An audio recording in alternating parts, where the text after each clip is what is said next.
Great. So thanks everyone for attending today's session. Again, for those of you whose bandwidth can manage it, please go ahead and um, turn on the camera so that everyone can see yourself. Okay, so I think we can get started when our presenters are ready. So we have natural language generation today, part 1. So I think looks like all of our presenters are here, right? So I think when you guys are ready, if you have your slides broadcasted to Slack um, on the general channel, that's a good place to start. So we have the list of papers. I think Jiaying has put them on a couple days ago on Tuesday. At exactly 11:59 p.m. So that's great. We do need the slide. So if you guys have a slide deck that you had prepared in O4 prep, then you can put on the slide deck here. Or if you have several slide decks, that's fine too. Okay, so we're going to go through the lesson that our peers have prepared. But then towards the end, I want to talk about projects because as you know, for all of the CS 6101 and external participants, you're required to do a project as part of the lab rotation. So I'm going to spend an extra 10 minutes towards the end talking about that.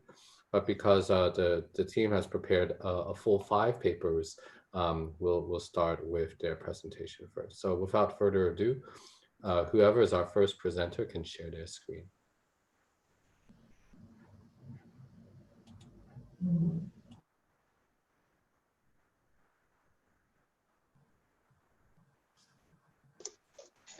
Okay, I think I'm the first. I'm going to share the screen. So Liangming is going to present first, I guess.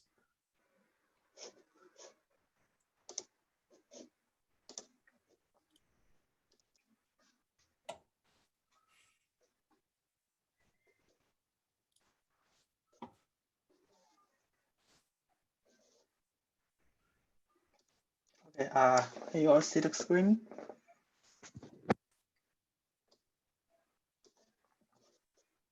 Yeah, so I think you can start when you're ready. I think most people can see your screen. Okay, sure.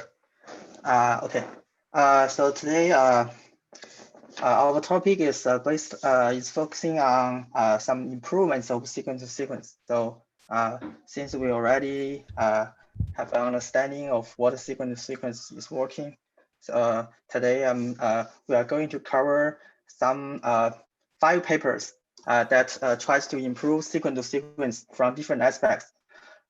So each one of us will introduce one paper. Here is in this first page, I listed the 5 papers that we are going to cover today. So the first paper is going to be introduced by me is the sequence SeqGAN. So this paper is trying to address the exposure bias problem in sequence to sequence. I will explain it later. And the second paper called improving sequence to sequence learning by optimal transport. This one is going to learn semantic level to incorporate the semantic level. I think it's into a sequence to sequence training. And the third paper is to improve the sequence to sequence in terms of the decoding. And the fourth paper improves sequence to sequence by pre-training. And the last one tries to address the controllable problem of sequence to sequence to make it more, to make it more controllable. Okay, without further ado, I will introduce the first paper, sequence SeqGAN. Okay, so first I will tell you what is the exposure bias problem in sequence to sequence. So as you can see in this feature, at the training time, the sequence to sequence model is often trained with teacher forcing. I'm not sure whether you know what is teacher forcing. that is, as you can see in this right part, actually in the training process, the ground truth sequence is actually given. So basically, at each time step, the model is the model's prediction is based on the previous ground truth token, and the objective is to predict the next token. But at the testing time, because we do not have the ground truth token, so the generation process look like this. That is, we generate the sequence token by token. When we generate the first token, we then feed this first token into the next step. And then the next step gives the second token, and the second token will be fed into the third step. So this is like different from the training time. So this inconsistency will actually cause the exposure bias problem.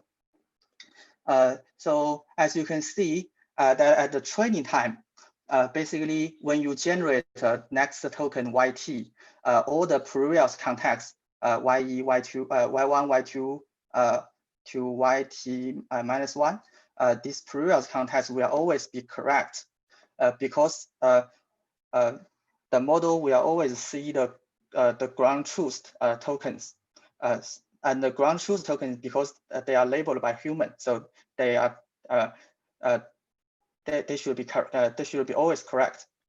But at the testing time, we cannot guarantee that when predicting the next token, the previous tokens are correct. I will show you some example. For example, here, I think it looks good because when you're predicting the word good, the previous context is I am. So maybe so this, I think this is easy for the model because maybe the model already seen I am in the training in the training time. But if we look at this example, if the model happens to predict these two tokens, R and I, and then the model is required to predict the third token, then the model will be very confused because at the training time, the model will never see such kind of a pattern because at training time we are using the teacher forcing. So the model actually do not because so at the testing time, the model never see such kind of context. So in conclusion, what is the exposure bias problem? That is, it can be summarized in this sentence. That is, during the generation, the model is often forced to condition on the sequences that were never conditioned on at the training time. So this is essentially, I think it's a data inconsistency. Okay, so before I introduce how to address this, I want to pause a second. So do you understand what is exposure bias? And what do you think is, can you think of a way to address this? Okay, this is a good point. So maybe somebody from the audience can explain exposure bias first, and then we can get somebody else to say a little bit about what they think might be good ways to correct it. So anyone volunteers, not from the week 4 team?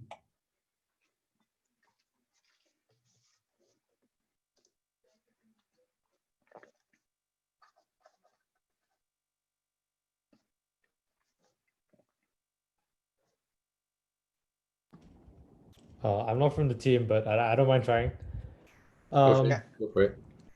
So, to my understanding, the issue is that when you're doing sec-to-sec generation, the total space, if you look at the total space of possibilities, the training data only occupies a very small proportion of that, right? And so therefore, during at sample time, they'll often the model will often have to condition on context or sequences which it has like never learned how to make sense of previously, and therefore will struggle to generate sensical text.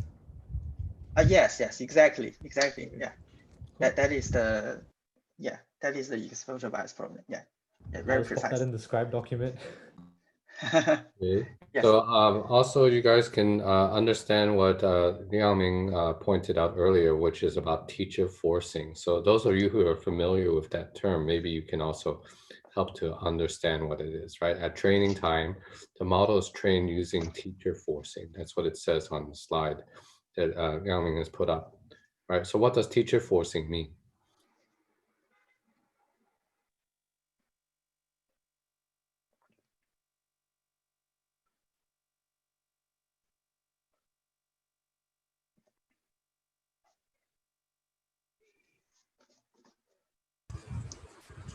Professor, teacher forcing is like we will generate a random probability. If probability is greater or less than certain threshold, then we will use the output. Otherwise, we will use the ground truth.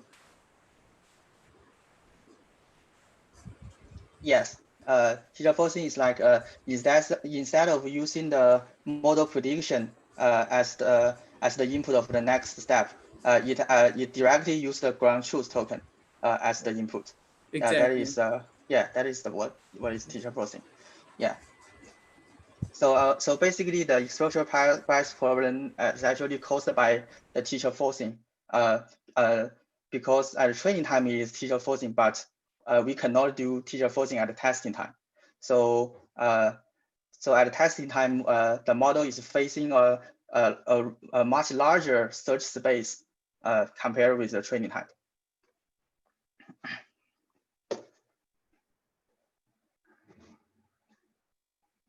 Okay, so but in this case, right, what is the right failure mode then? Like how should it like what is the expected result? Because RI good doesn't sound correct either. So yeah, I'm not sure. I'm just putting an example here, but I think when the testing at the testing time, when the model encounters some context that it has never seen, we cannot predict we can never know what the model will predict. So I think in practice, this often causes like a error accumulation. That is, if you made an error at an early step, then it will much likely to make other mistakes at the later steps. so I guess then the failure mode you're expecting is that even though it may make errors in the early token, you would want it to kind of be correct in the later tokens. Is that right? As opposed to being like grammatical or as opposed to being fluent. Yes. I think this is exactly this is one way to address the exposure bias problem. I have seen one. I think I have seen one paper doing like this. That is to like do some back tracing to so when you so that is when you make a mistake at the early at an early step. For normal sequence-to-sequence model, you want to be able to correct it, but I think there's one paper that introduced like a back tracing that like when you decode the token at a later step, you can use it to correct some mistakes at an earlier step. Yeah, I think this is one way to address it. In a sense, yeah. I mean, in a sense, it's kind of like beam search, right? Yeah. It's like a more advanced search algorithm. Yeah. Okay, so the method that I'm going to introduce here, before I introduce the sequence GAN, is a very simple but famous method to address the exposure bias problem called scheduler sampling. So because we know that the exposure bias problem is actually caused by the teacher forcing. So a very simple idea is that we incorporate some non-teacher forcing at the training time, so that we can alleviate this problem. So the scheduler sampling is an idea like this. That is we replace the ground truth token with the generated tokens randomly with some probabilities at the training time. And the probability of using the generated tokens instead of the ground truth tokens, this probability will increase when you during the training, because this is because at the beginning of the training, the model does not know anything. So at this time, I think it is better to give the model more supervision. So at the earlier step, you may use the teacher forcing more, but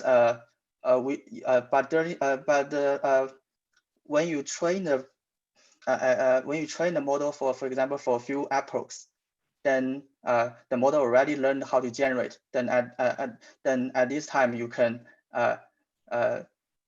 change the ground truth tokens with the generated tokens.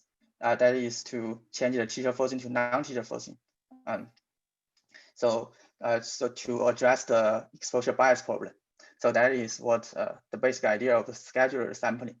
I think this is in practice a very useful method, although it is very simple, but it is indeed very effective.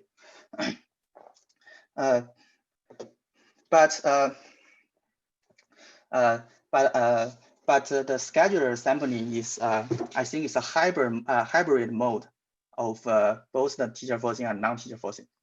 But what if we want to use entirely non-teacher forcing at the training time? That is, at each step, we do not use a ground truth token. We just use the same process as the testing time. We send the previous generated token to the next step. That is to let the model generate freely.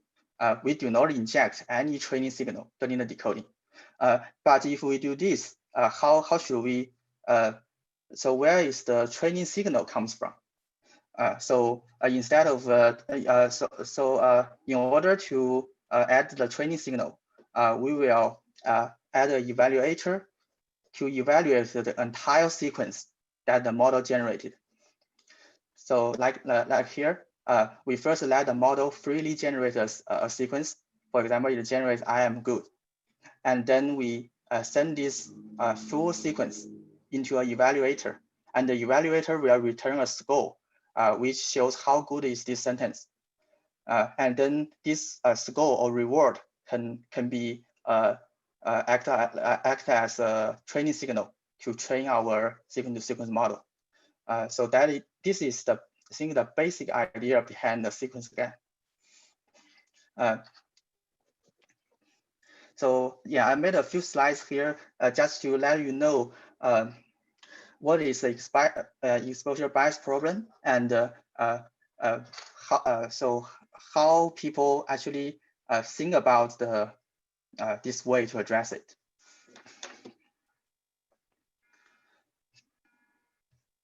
Okay, then I will introduce the sequence SeqGAN paper in detail.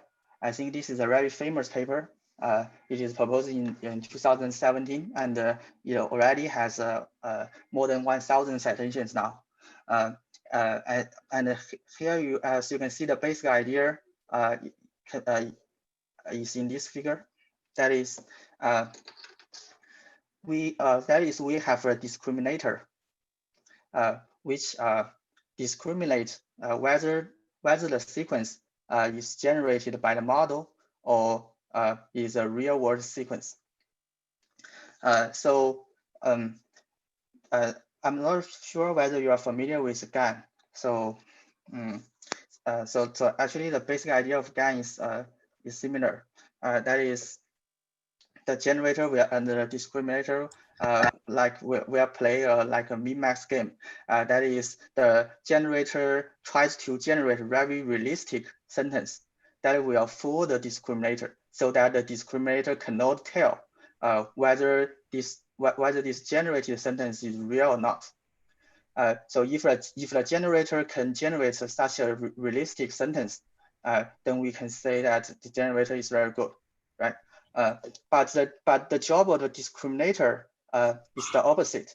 It is to try to discriminate whether a sentence is from the real data or it is generated by the model. So that is actually the basic idea of GAN.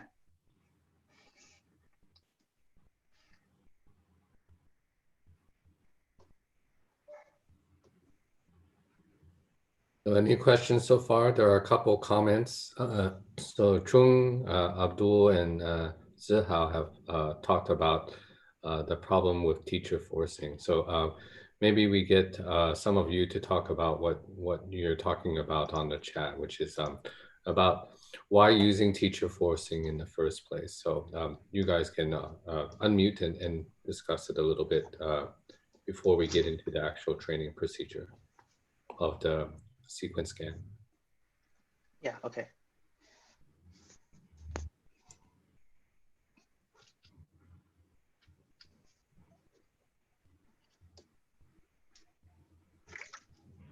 So I'll just read it since I don't see any of you unmuting or turning on your camera.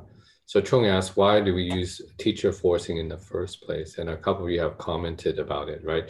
So yeah, I mean, it's similar to what we are doing when we teach children, right? We don't want them to take a large task and go off the deep end and then learn the wrong thing. So it's important for a teacher to come back and say, no, this is not the correct decoding you want for this. You want something like this. So why don't you start from this step and continue onwards, right?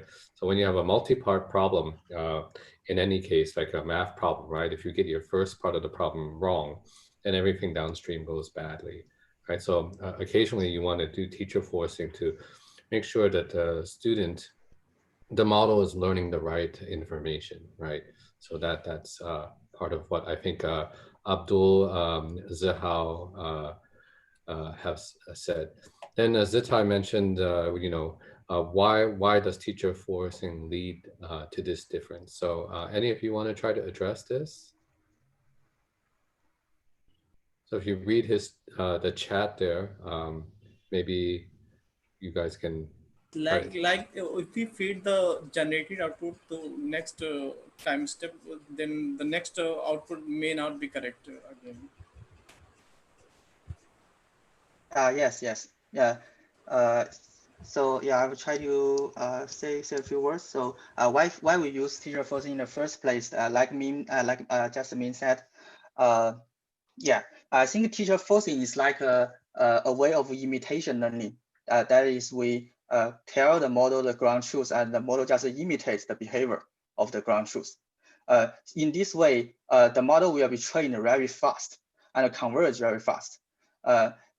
So if we do not use a teacher forcing instead we use, for example, like in this way, it will be very hard for the model to converge because because here the training signal is very sparse and the model has to try many times in order to know what is a good sequence and what is not.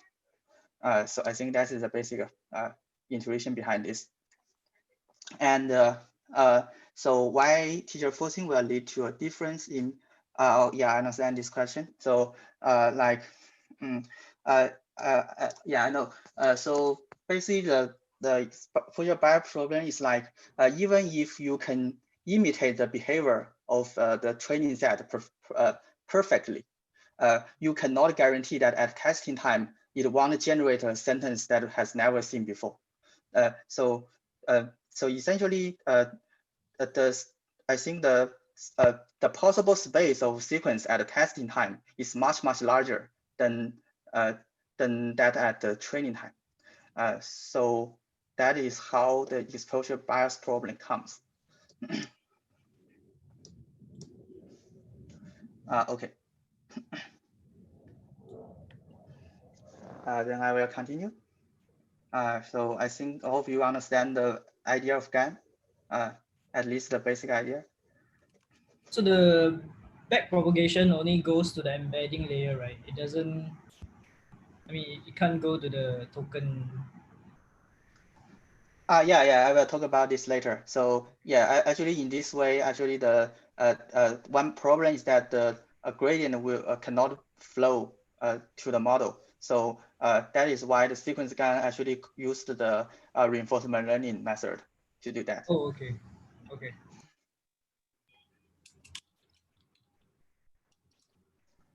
Oh, yeah, skip this. Directly introduce this. So let us look at the I put one slide here to introduce the basic idea of GAN. But I think most of you already know it. I will first quickly go through it. So like the process of GAN is like first you based on prior distribution. So this is normally a Gaussian distribution. Then you first you sample from this prior distribution, and then you send this vector z to your generator, and then your generator will like transfer z into g of z. So g of z is the things that you generate. For example, here is an image.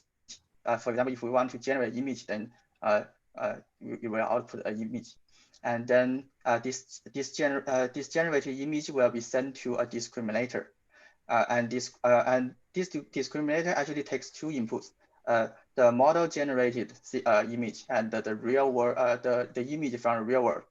And then it will try to discriminate so whether this picture generated by the model is real or not. So actually it works the same for the sequence.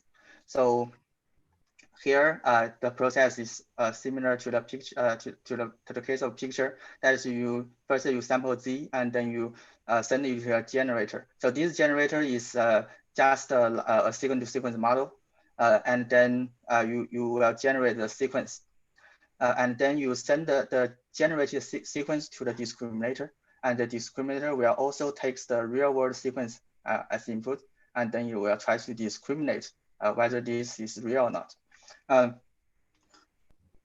So based on this,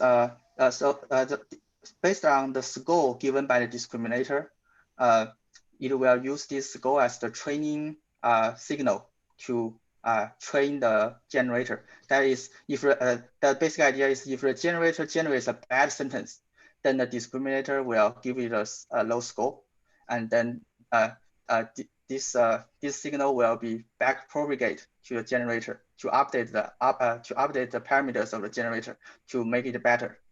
But for the image case, it is very easy. We just calculate the gradients and then send the gradients back to the generator. But here, there's one problem. That is because when you generate a sequence, you need to, like at each step, you will have a sample operation. That is to sample from the distribution over the vocabulary and then sample a word. And then you send this word to the next token and then sample another word. So actually this sample operation is not differentiable. So the gradients actually cannot flow back directly to the generator. So that is a very big problem when you use this idea when you for the sequence generation. So how to address this? So sequence GAN actually adopts the reinforcement learning to address this problem. That is, we change it in this way. That is, we first let the discriminator give us a reward. So this reward, you can see this is a judgment about the generated sequence, and then this reward will, I think, then we will use the reinforcement learning to update the parameters of the generator instead of directly sending the gradients.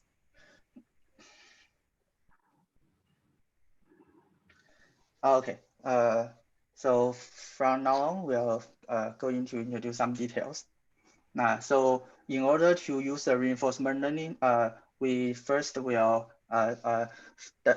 need to formulate this problem as in the reinforcement learning framework.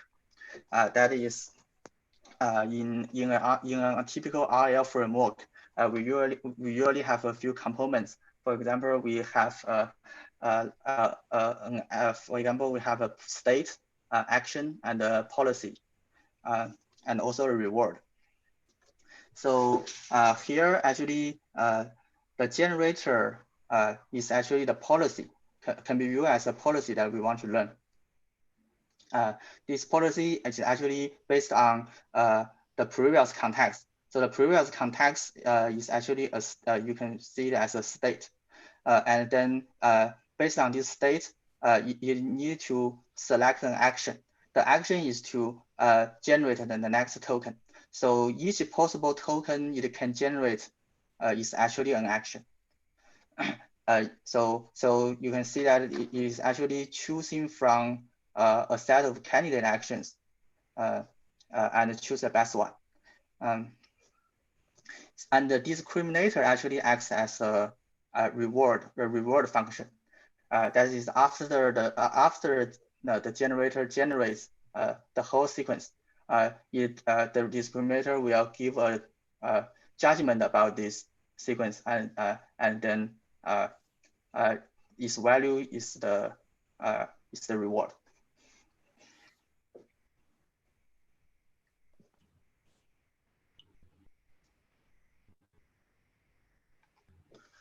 Okay, so here is what the SeqGAN model actually defines the reward function.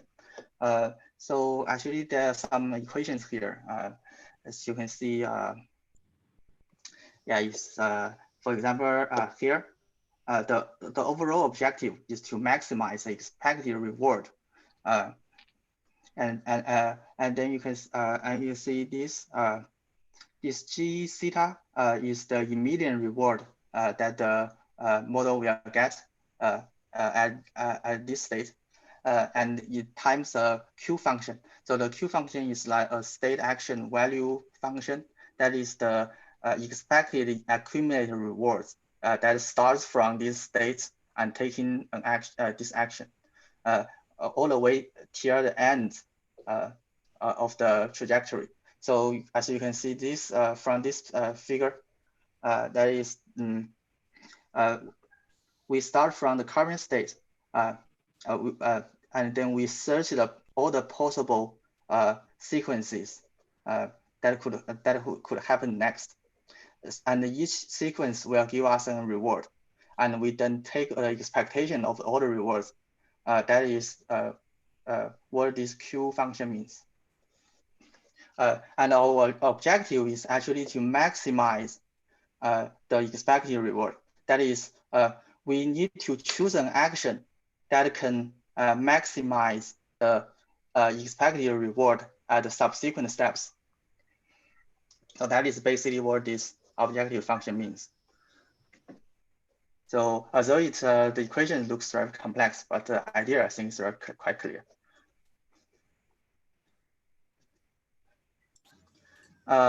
And this objective is actually optimized using the policy gradient algorithm. So yeah, I think I put a lot of equations here, but you can just ignore them. So so you just need to know that the policy gradient, also called the reinforced algorithm, is a very typical way to train a reinforcement learning framework. So it basically, so the objective of policy gradient algorithm is very easy to understand. That is, it is actually trying to calculate the gradients of this objective function, because we want to maximize this objective function. So we need to calculate this gradient.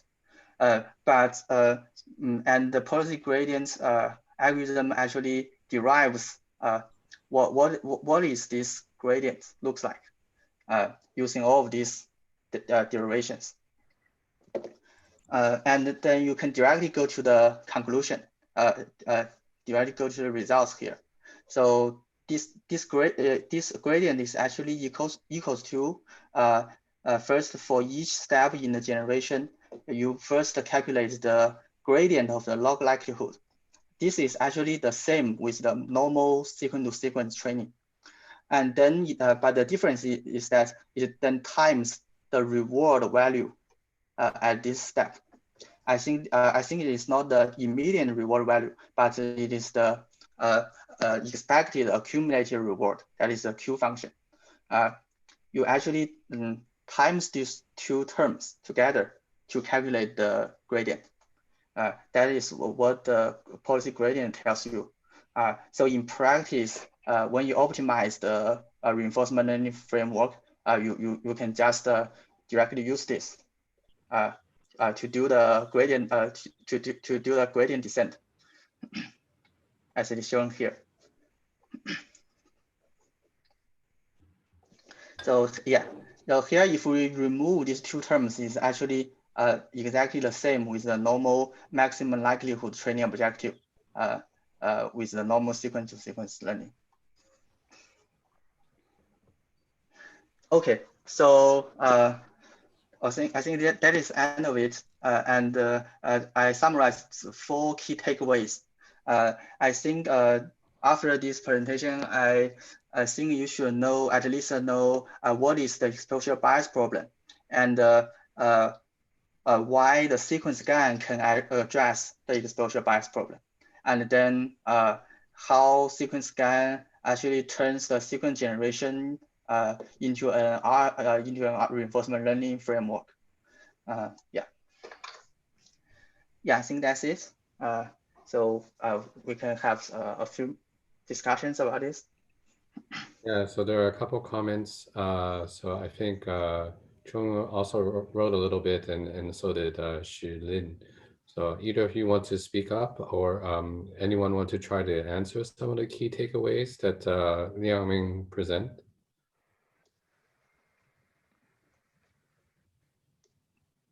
Yeah, so I have a question. So Yeah. you mentioned that since we have the sampling, so we don't have the differentiability, right? But I know that there are few differentiable soft version of sampling, which is the Campbell soft max and the soft arc max. And my question is, will it likely to work without reinforcement learning? Yes, exactly. Like you said, the Campbell softmax actually is an alternative method to the reinforcement learning. So usually when you so when you want to calculate the gradients and use the gradients to update the generator, you only have 2 ways. The first way is reinforcement learning, and the other way is using optimization of the exact gradients. So you can choose the Campbell softmax or the other one that you mentioned to approximate the exact gradients. So is the author comparing these 2 techniques, and which one is more better? So in practice, I think many papers have stated that the Campbell softmax actually works not very well in practice. The reinforcement learning framework works better in general. Okay, thanks. Okay, how about some of the other questions? Hi, hi, I have a question. Yeah. Can you please explain a bit more how the Q function is calculated? Okay, sure. Yeah, I think it's here, right? Yeah. Okay, sure. So, okay, as you can see, Q function is like this. So you can see it takes 2 arguments, right? The S0 and the Y1. So S0 is the current state. That is you can see that it as all the previous tokens that it has been generated. And then Y1 is actually the current action. That is the next token that we are going to generate.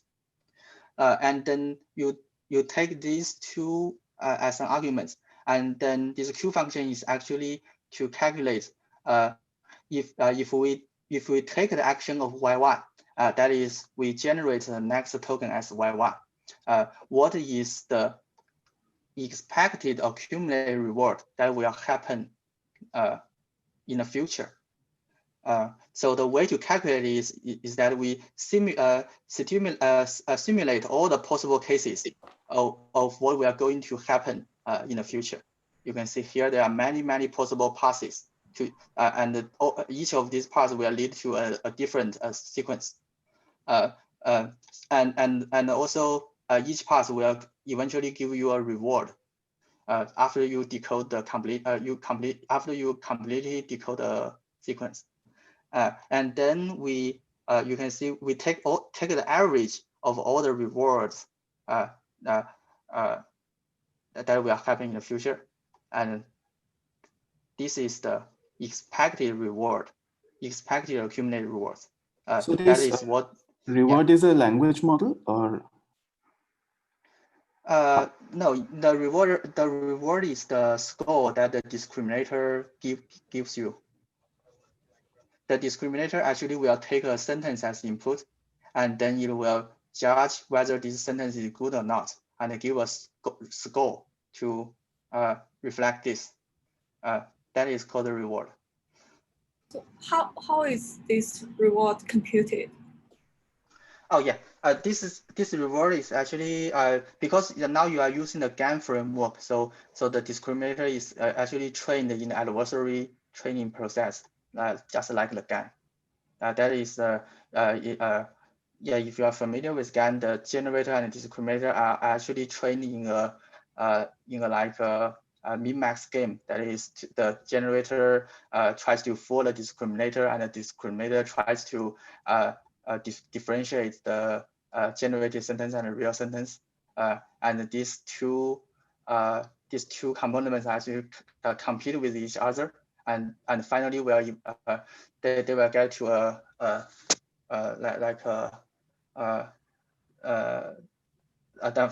and finally the discriminator we will get a perfect discriminator and also a perfect generator. Yeah, I think this is just for the standard of the GAN training. Yeah. I mean, the reward in this case is basically D of G of Z, right? Isn't it? So your reward Sorry? will Yes. be 1 whenever D of G of Z is 0. Yeah, you can see here the reward is just the D. That is the score returned by the discriminator. I think it is just I can't remember details. I think it is a binary value. It is whether it is either 0 or 1, I think.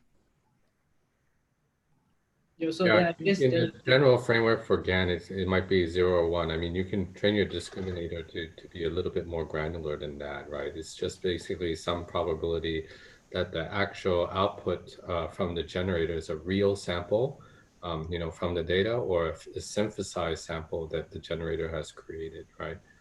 So it doesn't need to be a Boolean value, but I guess the standard thing is a Boolean value, whether the discriminator was correctly able to distinguish it as being from the generator or from the real data. Yes. Okay, so we've had a lot of discussion, and we have 4 papers to go. So I think we'll march ahead a little bit, okay? Okay, sure. Yeah, I think I think that's I have finished my presentation. So if you don't have further questions, we can move to the next one. Okay, let's thank Liangming for his part. And we'll move on to the next presenter for today, who's going to present.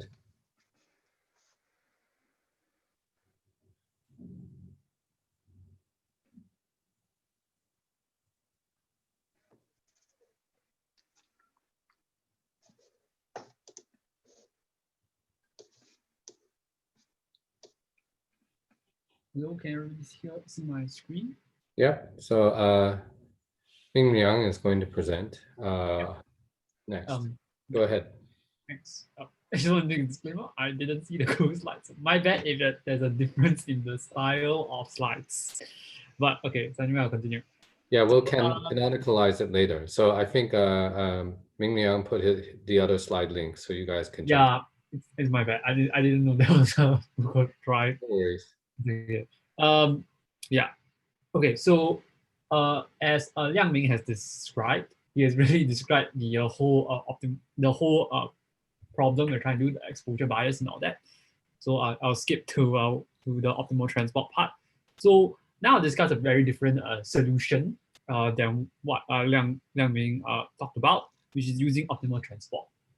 So to discuss this, I'm going to discuss about this thing called semantic matching and how and motivate the use of optimal transport first. Okay, so imagine you don't know any machine learning at all. You're just new. You just started taking machine learning class in NUS and stuff, and somebody asked you, how do you compare semantic similarity between two sentences? All right, you don't know any machine learning at all. Okay, now I think it's very reasonable, and this is it's quite okay. Somebody might say, hey, why not I just look at the keywords? Why not I just look at sentence A, sentence B, I just look at the keywords and compare the keywords, all right? So, this can be easily done. We can just take sentence A as a set A, sentence B as a set B, take the intersection between them and then count the length, right? So if the length is, it's high, then we know maybe that the sentences are very similar because they share a lot of similar words. Otherwise, no. Right, so that's the idea. So this is what we call a hard matching, right? It's pretty hard matching because we're just comparing the intersection of two sets. Obviously, this doesn't really work very well because, words are not atoms, they don't have like all distinct meanings, right? They tend to have overlapping meanings, right? So a word might be very close together in some kind of semantic space, right? Example, synonyms, right? So we would like to take into account that.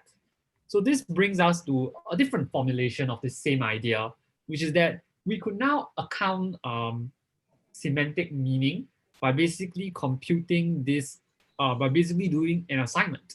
So the general idea is quite similar. We have sentence A, sentence B, and what we instead do is that we apply some kind of matching protocol. Here we apply matching. So we try to match one word to another word, one word in sentence A to another word in sentence B, all right? And we compute the cost of doing this single matching. All right, this cost is usually just the dissimilarity between these two words. Okay, this can be computed using Euclidean distance, cosine distance, yeah, all that, right? So there are many distances we could do, right? So we basically just want to match between words in sentence A and words in sentence B. All right, so this is easily done using something very standard, the Hungarian algorithm. But the Hungarian algorithm is an NQ algorithm, so it's quite slow. But you can imagine, like, for a sentence being like 100 or 100 versus, let's say, 1,000, you can get pretty bad, right? So it doesn't scale well. Yeah, so that's the general idea. So this is kind of what we could call a soft matching kind of scheme, where basically instead of comparing the intersections exactly, we try to match it and then try to do a matching cost step. So that's actually pretty cool, but how do we improve this, right? Hungarian algorithm is pretty slow, so how do we improve this? So come to optimal transport. So let me discuss optimal transport. The image is a bit bad, it's a bit low resolution, so it's a bit small now. But basically, optimal transport is actually quite old.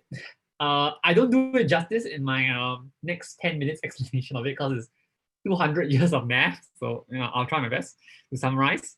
So what happens is that in the 18th century, there's this guy, mathematician, a very famous mathematician named Moj. Moj is he founded École Polytechnic, and he was tasked the problem, I think by Napoleon or someone, to figure out what is the best way of basically moving, some materials on the ground to make a building. All right. So he was thinking, okay, how do I formulate? He's a mathematician, so he's thinking, how do I formulate this? Okay. So, there are a few constraints, obviously, trying to make, from some materials to a castle, right? One of the constraints may be, for example, the amount of material should stay the same, right? there shouldn't be extra mass appearing out of nothing, right? Right, conservation, right? Conservation of mass there, right? And of course, we want to move the materials in the minimum way possible, because obviously we don't want to tire our workers. Tired workers lead to things like revolutions. So we don't want tired workers. So we want to minimize our costs, we want to minimize the traveling time, and we want to make sure that it's within certain constraints, like ensure that conservation of mass is preserved. We don't want mass to appear from nothing. Okay, so mathematically, let's put this mathematical intuition into some math. All right, so basically, Monge defines a map F between two domains, X, a domain X to the codomain Y. All right, for some measures, right? You can think about it as a probability measure if you wish, or it is okay, it's fine. Oftentimes, we would think about it that way in machine learning. Defined on these two spaces as X, Y, all right? And there will be a transport map if they fulfill the equation 1 there, all right? So the idea of equation 1 is basically trying to impose a conservation. So the intuition is very simple. You can think about it as in basically saying that for any, if you can imagine that for a particular A, let's say the highlighted region, so you can see there's a highlighted blue region to the orange region there, right? If there exists for A, if there exists something back from the orange region back to the blue region, then we know, okay, the transport map. Basically, if I have something in my target, it must come from some source. Basically, that's all it's saying, right? So if you have a target mass there and it comes from nothing, then we know this is bad. This shouldn't happen, right? Your target, whatever your target is, whatever mass material there is in your target, it must come from somewhere. That's why this function needs to be invertible. And that's why you must fulfill this relation too, right? So it's quite a simple relation. Intuitively, that's what it means. All right. And he then defines the following cost function that we're trying to figure out, which is basically we want to find the infimum, which you can think about in this context, the minimum. There's a bit of subtle differences, but in this context, it's sufficient to think about it as a minimum. But we often write it as an infimum. So the infimum of basically the cost function for this particular transport map, we're going to minimize it. That's all we ask. That's all we ask for. So yeah, that's what this is saying. So it's quite a simple formulation, basically conservation, minimization, as we discussed. But there is a problem. First of all, there may not be a transport map existing. Okay, so I give you an example. The example here is a direct delta to a Gaussian. If you take the direct delta to move it to a Gaussian distribution, what happens is that it doesn't work because there are a lot of other you can only create another direct delta because we can only move one mass. We cannot split mass. Mass is mass. You can't split the mass, right? It's just one mass there. It's a bit difficult to do that. So a transport map may not exist. Okay, it's problematic. Second of all, non-uniqueness. So a classic example to illustrate non-uniqueness is called the book problem, where we're trying to move books, arrange a shelf. So we have some books at position S, our source, and we want to move it to T, position T, our target, right? And we move it as some simple cost function. Our simple cost function might be the distance, just the absolute distance there, all right? So there are two ways of doing this. You can move the whole book from S to T, move the whole shelf, move the collection of books all the way to T, or you can just move some books over there, right? Move one book at a time, right? So you don't need to move everything. You can just move like second book and the third book there, yeah, then down, done, right? So there are two solutions. So that is a problem because basically means our problem is both may not exist. The solution may not exist for our problem, and our problem may not be unique. Our solutions may not be unique. Well, that's pretty bad. Usually we want a unique and existing solution. So that's not good. So Kamil Kantorovich, this is about 100 years later, Kantorovich basically came out with this very different formulation. He made it easier, but he was motivated by a different problem, which I'll now discuss. He was motivated by problems of the Soviet Union trying to allocate soldiers in World War II. All right, and basically, different books have it differently. There's a very famous book called Optimal Transport, Old and New. That one talked about, it's written by a French guy, so it's all about baguettes and bakeries. Here I'm going to talk about it in a more modern context. We can think about it as thermometer distribution centers and NUS faculties, right? So we may have different distribution centers, distribution center A, B, and C, and we have some target faculty, science, engineering, and SOC, right? So our goal is to try to move basically allocate thermometers in the most efficient way as possible, right? So obviously, some may be familiar with this, but the solution for this is linear programming, okay? We can solve this as a linear programming problem. So that's pretty nice. That's pretty nice.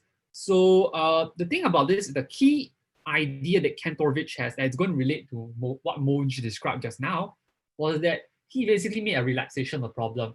Initially, Monge says that yes, we have conservation of mass, but he also made an extra constraint where you cannot split the mass. You cannot split the mass, right? This is mass, right?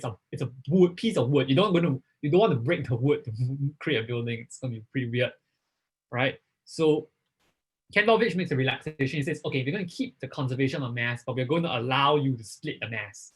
So in this case, you can imagine us splitting the thermometers into several groups, right? You mean we have 1,000 thermometers, but let's say only 10 goes to science, the 50 goes to engineering, the rest goes to SOC, for example, right? So yeah, we can split the mass now. So this is an extra relaxation. Okay, and now because it's a linear programming problem, we know a solution exists. So that's a good thing. Okay, so formally, this is described as the following. We have an infimum there, which is just the same cost function there, except now we have this notion called coupling, which is basically our assignment. Let's say we want to assign from distribution A to science, that's a coupling from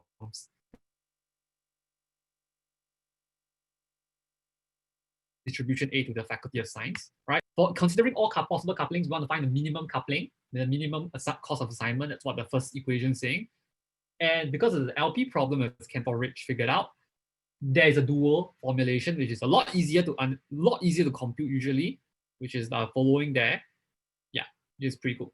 All right, so there actually turns out to be really interesting applications to all this. It's quite ironic that Kantorovich figured this out, because you can think about it as the top saying that if we have an optimal planner, basically what this is saying is that we have optimal planner versus this dual formulation, which if you actually think about it, is actually discussing about how individually, the individual try to allocate it optimally, it will actually turn out to be the same as the global optimal planner, which is pretty interesting, because what it's basically saying is that in an ideal situation, most intelligent optimal planner is the same as a decentralized capitalist system, economic system allocation. So yeah, that's pretty ironic that Soviet scientists figured this out. Yeah, so that's pretty interesting. Yeah, so there's a dual that. All right, but why is this all important? Why is this all important to our initial problem? So if you notice, especially from Kantorovich, right, it's a clearly allocation, it's clearly an assignment problem right here. So it turns out that, hey, isn't that kind of what we're trying to solve? Okay, so like, yeah, isn't this what we're trying to solve, right? Isn't the approximating this allocation matching from sentence A to sentence B, isn't that pretty much just isn't this just the Kantorovich problem? Yeah, and that's right. Except the only difference is that there is this whole thing where we have a discrete case there, right? So it becomes a bit simpler, a lot nicer to look at too. It just becomes a very simple flow problem, right? It becomes a very simple discrete problem there. So it's just nicer now. Okay, so basically what it's just saying at the end is basically, given all possible assignments, let's find the minimum. Okay, it turns out that this is very difficult to compute. So we have to use approximations, as we always do. Yeah, when it's computationally intractable. And basically what we do is that we try to basically compute something. They implemented this thing called the interior proximal optimal transport algorithm, all right, over there. So this is very similar to proximal gradient methods for those of you who are familiar with those, right? So basically what you can think about this very similarly as some kind of a bit like a trust region in a way, where B is kind of like the regularizer there, and you have some minimizer. So you're trying to minimize the transport cost, but at the same time with some kind of trust region where it's kind of like, if it's too far away from the original, then we start to penalize it a bit. All right. So this turns out to be an approximate solution, but reasonable solution to this finding out the transport problem, which we can then use to compute the minimum cost. Or in other words, we can then find the best semantic matching, right? Which is kind of what we want. Okay. So basically, once we compute this semantic matching, and that's the kind of the purpose of it. Why do we want to compute this semantic matching? So I know I kind of hold it up all the way to the very end, yeah, because it's kind of strange about it in the beginning, which is that in the end, what happens is that once you have this semantic matching there, you can then use it as a loss function. And you can then use it as a loss function, because all this you can compute the gradients. You can use this. Once you have a loss function there, then you can pretty much train your algorithm, right? And that's what they did. So what they do is that they have a pre-trained sequence model. Again, they then did the whole thing where they computed take two pairs of sentences, X and Y, all right? And then they basically calculate a semantic matching there, all right? Semantic matching there. And then basically they then retrain it now with this new loss where you have an MLE component and the sequential part there. And as Liangming mentioned, because we are thinking about it in a global assignment context, because we're thinking about it in terms of semantic matching on the two sentences on a sequential level, we can therefore account things on a sequence level rather than a word level, which kind of overcomes this kind of exposure bias problem to begin with. And yeah, and that's kind of that. Yeah. So hopefully I introduced these things. Yeah. If there are any questions, I can take them now. Okay. Yeah. All right. Yeah. Any questions? I know. I have a question. Can you hear me? Okay, that's a good question. Actually, I believe it's because in the beginning, it might be because it's just the optimal transport will be insanely big. So it will probably dominate the MLE part. So there might be some training difficulties there. It might take longer to train. So you can think about it as like a two-phase train, like some kind of curriculum learning idea that initially train it using MLE to get reasonably good results. Then you then make it even harder task where you then give it this whole optimal transport. That's the intuition I get from the reading the paper. Okay, Mingliang, maybe you can repeat the question because it's in chat. Not everyone can hear it. Right. All right. The question was why we need to pre-train sequence. Why not train it from the beginning? So the reason for that is because if we don't pre-train it, it's possible, but it might just be harder because you're not giving an extra harder task. So it might just take longer to train it properly. So the idea that I get from reading the paper is that there's kind of two parts here. There's a part A, which is this MLE part, which is just maybe easier to train. Then there's a part B where you have MLE plus this optimal transport, which is harder, but because now you have a very reasonably good sequence generator there, it's a bit, you can get, the optimal transport cost won't just dominate everything. So now it's a bit easy, you can now train a bit faster. Yeah, so that's the general intuition I get. Hopefully that clarifies. Yeah. Brian, you had a question?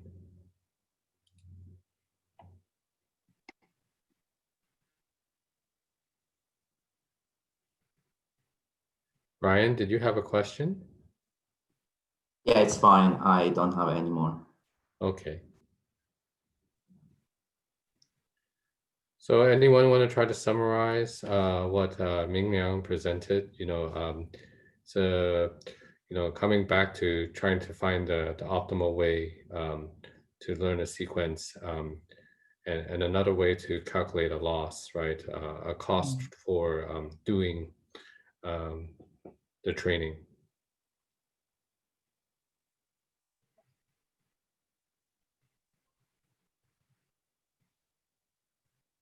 Okay, all right, so since we don't have any questions, I think we can move on to the third paper. So let's thank Mingliang for presenting again. Great. And yeah, it's not the easiest thing to do, so we definitely appreciate all the work that our presenters put in to make their slides. So now we're on to our third presentation, which I was looking at. It has a nice name to the paper.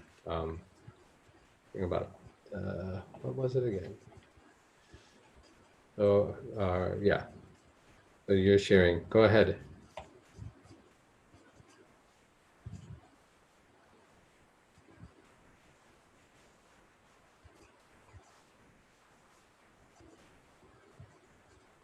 So I think you need to unmute. I think we can't hear you. Yeah. I'm sorry. You can start again, Jiaying. I saw your mouth moving and so sorry. So I would like to talk about the curious case of neurotext degeneration.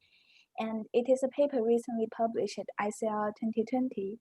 So this paper starts from a motivation that degeneration happens with maximization-based decoding, even with strong language models such as GPT-2. For example, we can see here that in this context, the given context presents that scientists have discovered some unicorns that could speak perfect English, but in the continuation text generated by beam search, a lot of repetition happened in this beam search text and thus made the text less coherent. So this is called the degeneration in neural language generation. So to solve this problem, the scientists have been thinking whether we should choose randomization over maximization. So you see there is a very high quality article about unicorns written by GPT-2, and that has used randomness in decoding method. And in particular, they use top K sampling. That is to sample the next word from the top K most probable choices. So it is observed that models using highest probabilities for longer texts tend to be generic and repetitive. This paper aims to solve the task of language model decoding. Given M tokens, denoted as x1 to xm as context, the task is open-ended generation, such as contextual text continuation and conditional story generation. And the objective is to generate n continuation tokens to obtain a complete sequence. In this paper, the main language model used is GPT-2 large, and the dataset used is writing prompts.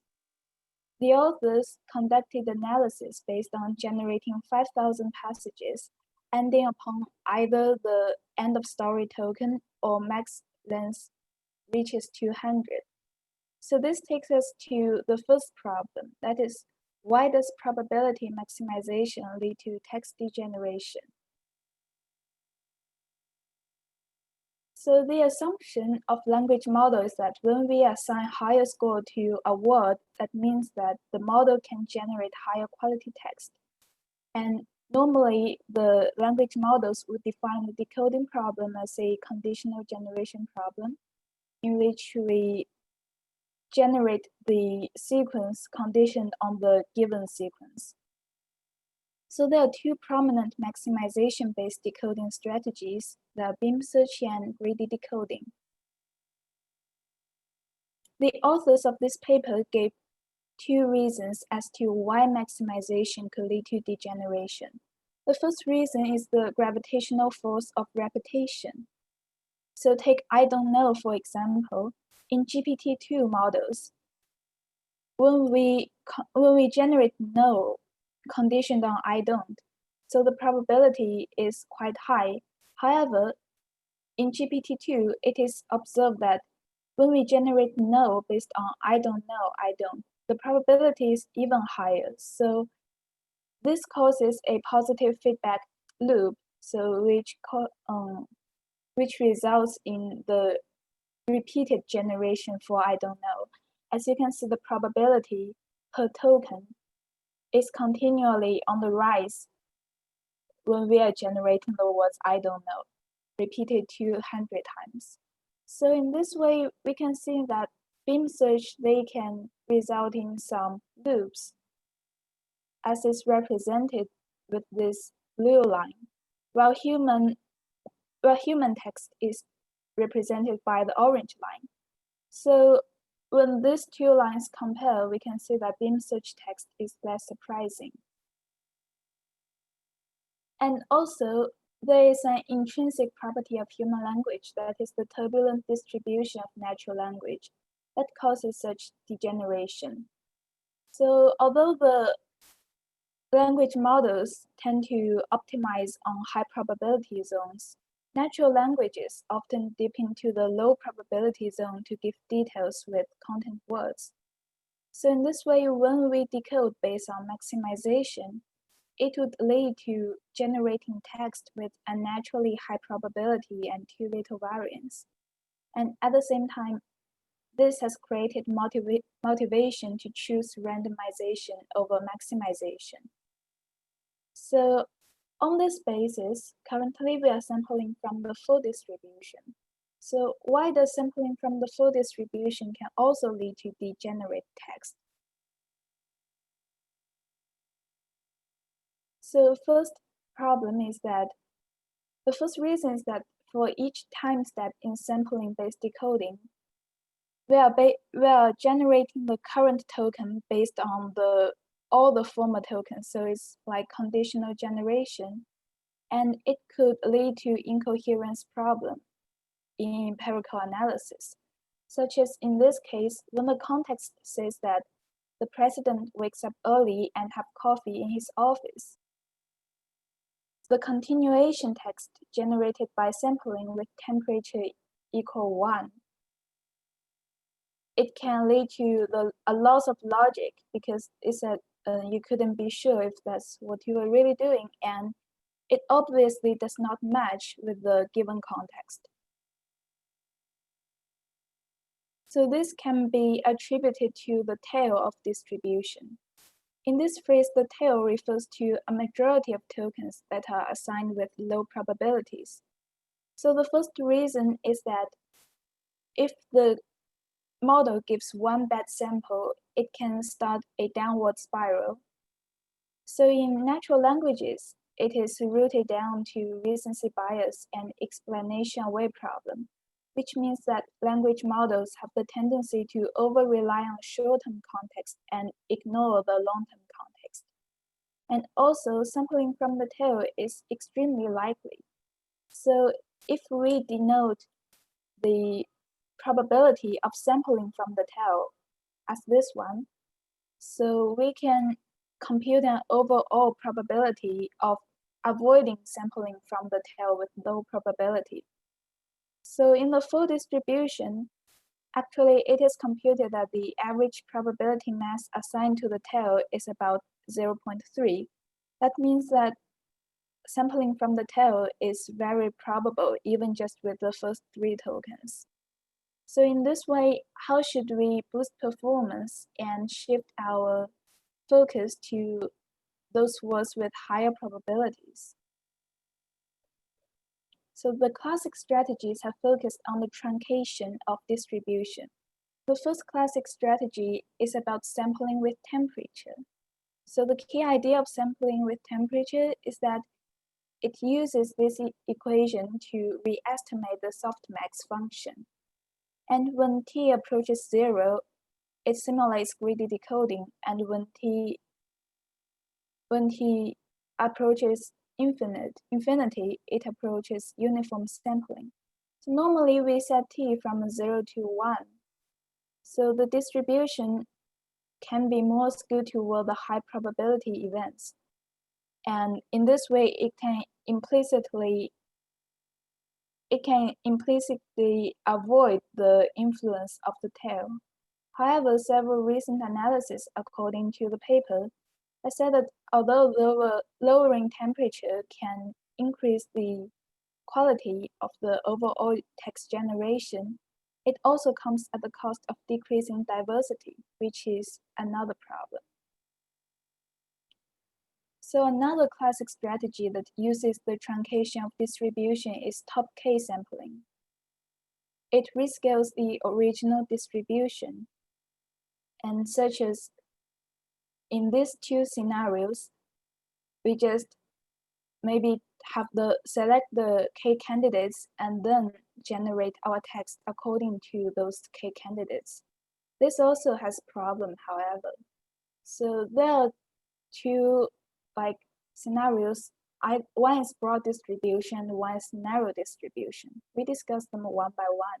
The first is about the broad distribution. We can see that the probability distribution here is quite flat.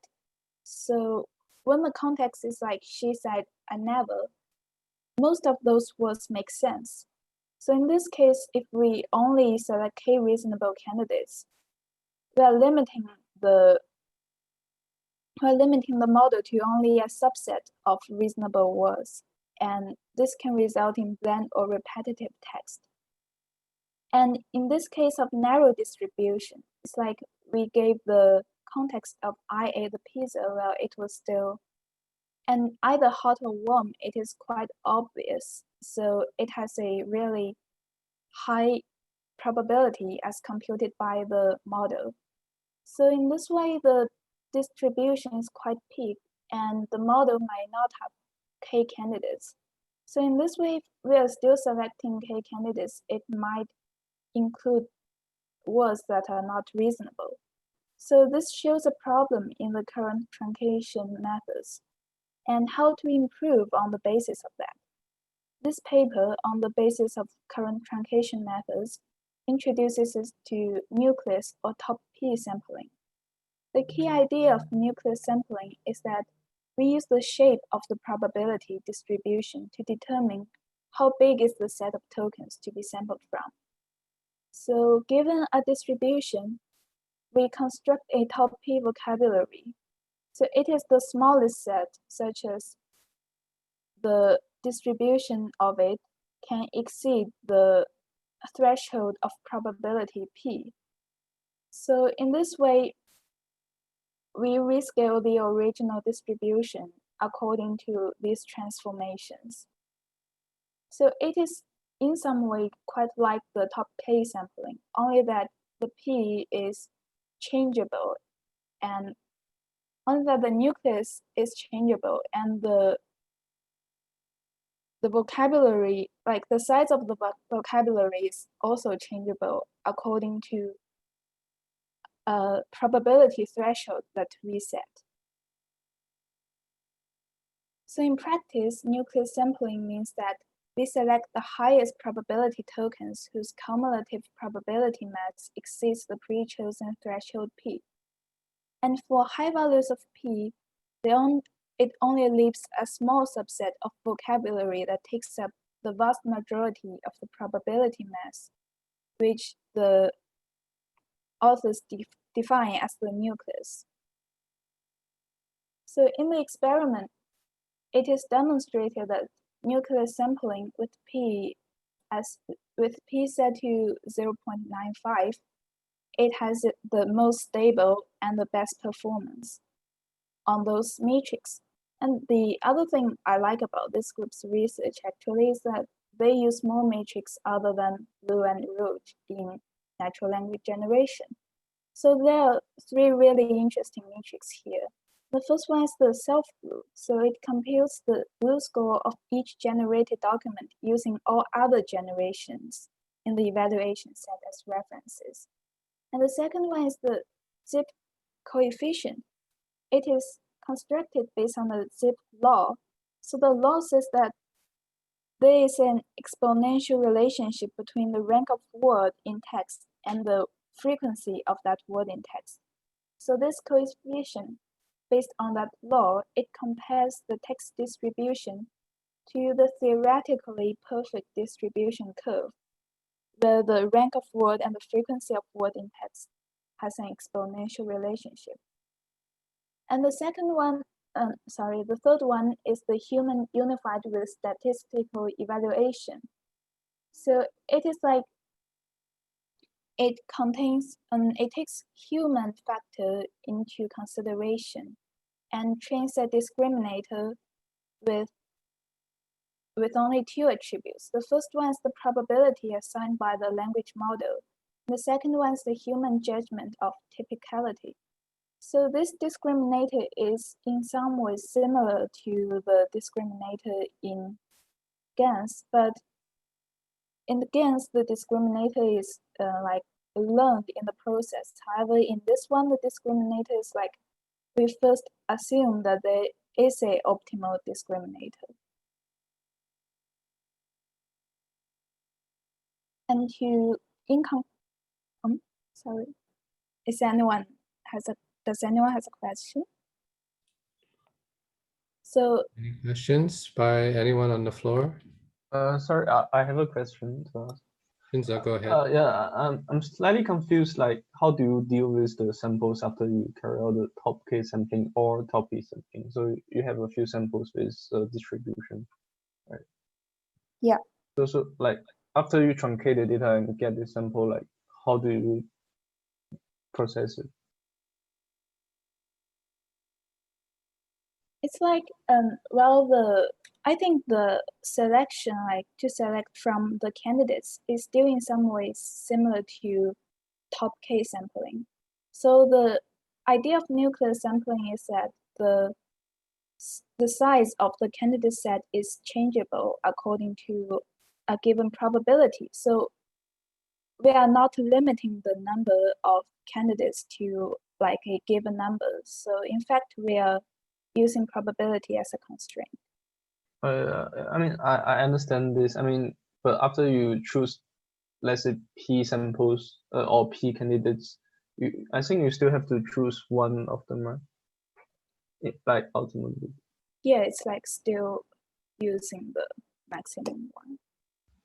I mean, cause I'm not confused because previously I know that in page 26, it's causing this reinforcing is because the probability of predicting no is going to be higher and higher because of longer text of I don't know.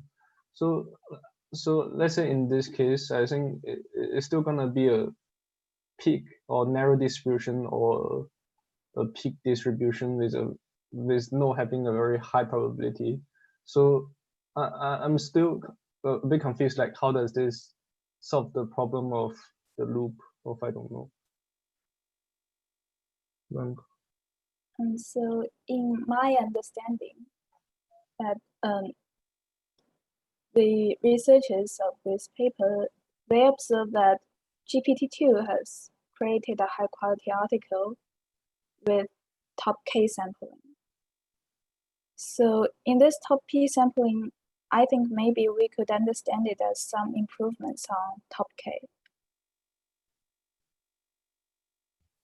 And for like the detailed implementation, I'm not really clear about that either.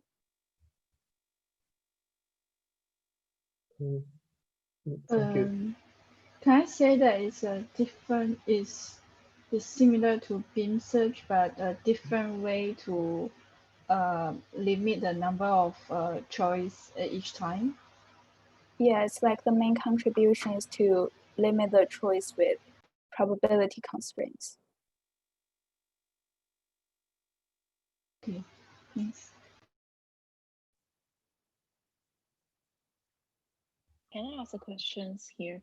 So when you constrain the probability with the most highest larger with probability larger than p here, there's a possibility then you just constrain your subset into a more smaller subset, right? So will it affect the diversity of the words next generated in sequence? Well, I think that maybe it is in that like finding a balance between the flat distribution and peak distribution, because in flat distribution, we see that the candidates number is not enough, while in peak distribution, it is too large. So I believe that it's like finding a balance. Oh, thank you. No, these are good questions. I agree with Jiaying. If you look at the original paper, you know, there's two problems that are illustrated by this slide, right? So you want to have a diversity of candidates, right? But you don't want it to be too diverse, because if you have a case of a Zipfian distribution like the peak distribution, right, and you use all of these and you happen to get a low probability event, it can lead to incoherence. You choose something that's really rare by accident. Okay, so we don't want those cases, but we want to have a reasonable diversity. So the idea of scaling that threshold P is to include all of the probable candidates as well as some unlikely but probable, right? Not impossible, but probable candidates, but limited so that you don't pick ones that are really improbable into the distribution. Okay, so this is a nice method to balance that. And I'd like you guys to think about, because you're studying natural language in this one, right? When is a good idea to have the P be larger and the P be smaller, okay, when you're decoding? Could it be a function of the language? Could it be a function of the part of speech that you're decoding? Okay, that might be something, right? Because we know, like, when you're decoding an open class word like a noun or verb, there are plenty to choose from. But if you're trying to, decode a preposition, probably you don't want to go out of your way for diversity, right? Because there are just not that many prepositions around that you want to pick from. Okay, so there are lots of strategies that you can think about to take this very simple idea and to invoke it further, right? And when we're doing sampling right now in sequence to sequence, we're doing it just from left to right. And that seems like really, really like a stupid idea, right? But it works very well. I mean, when you think about composing your thoughts, you just don't open your mouth and talk. Well, some people do, and probably that's not a good result. But most people, they think a little while, right? And then they compose their thoughts. So they have some logical form in their head that's already realized, and then they linearize it out as a sequence of words, right? So you can think about how you would want to build a decoder that's a little bit smarter than just taking the maximum likelihood left to right. Okay, maybe you have a parse tree, or maybe you have a logical form, or there are some keywords you want to express, etc.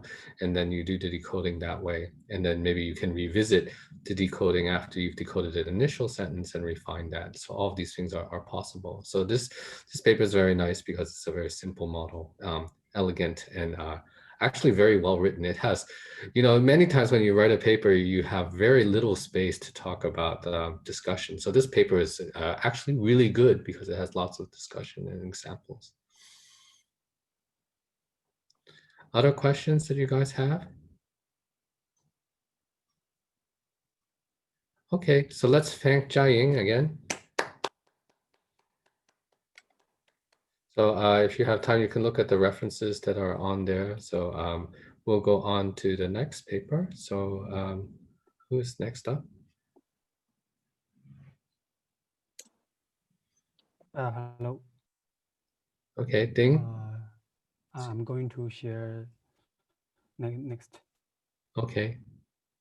Yeah, Ding is not here in Singapore, so his bandwidth is a little low. Hello? So that's why Ding doesn't have his camera on. So we'll just do our best. Okay. Okay.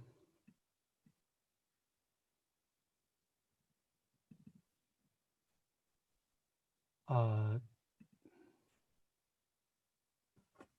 today I want to share the model named MASK with you, which means masked sequence to sequence pre-training for language generation. And first of all, let's have a quick recap of encoder attention decoder framework.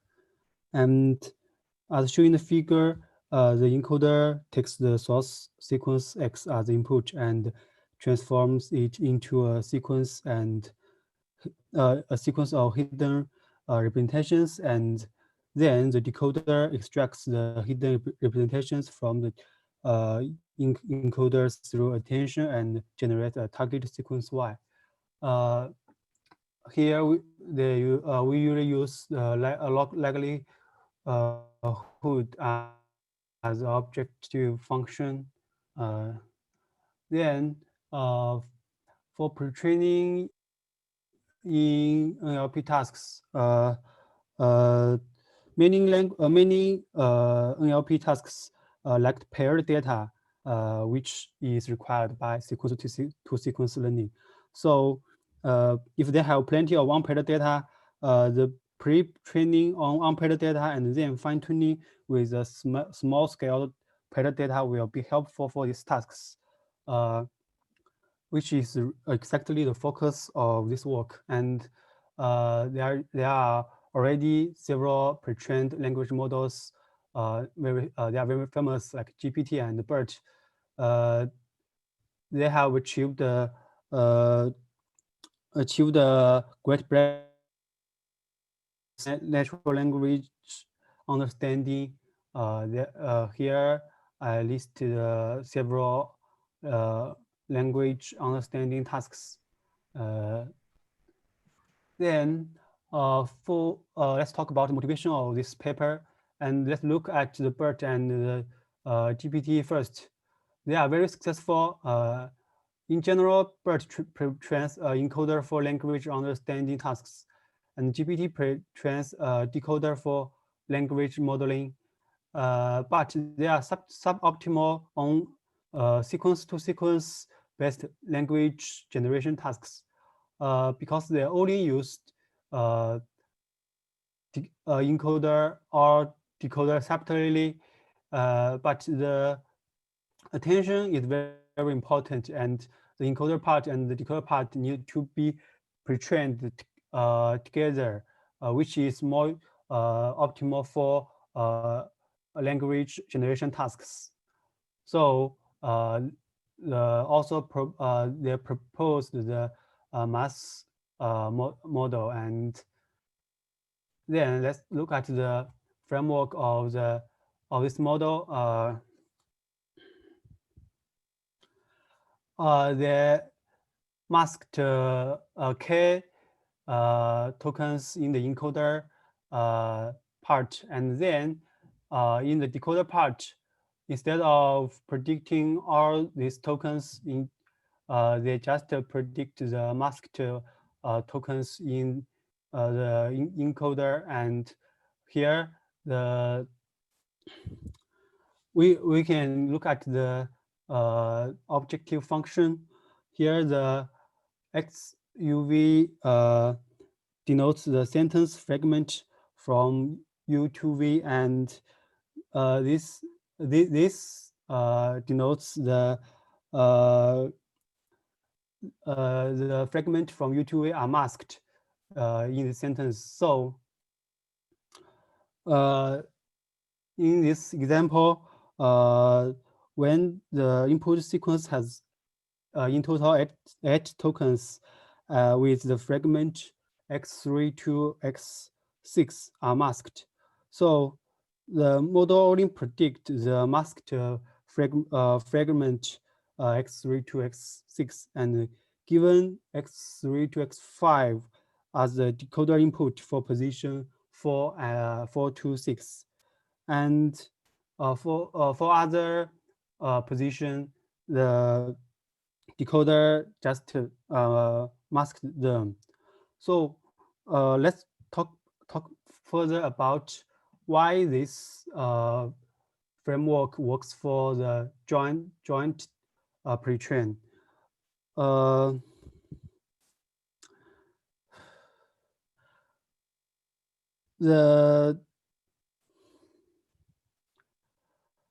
When these masked tokens on the decoder side are not masked on the encoder side, so it encourages the decoder to extract more information to help with the prediction of the sentence fragment. So as a result, the encoder attention decoder is forced to be joint pre-trained, and this is the key idea of this paper, of this model, I think.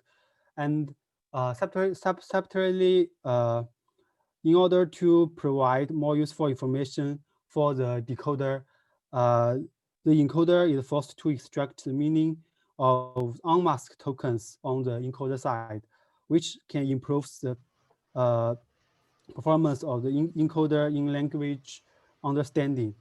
And for the decoder part, it is designed to predict consecutive tokens, which can improve the language modeling performance. And then when we set the length of the sentence fragment to be 1, and we can see the model turns into BERT, and when we set the K to be the length of the sentence, the model turns to be GPT. And let's talk about some pre-training details. They chose the transformer in experiments considering that it achieves state-of-art performance in multiple sequence-to-sequence learning tasks. And for NMT neural machine translation task, they pre-train the model on the more monolingual data set of the source and the target languages, which is cross-lingual task. And then they just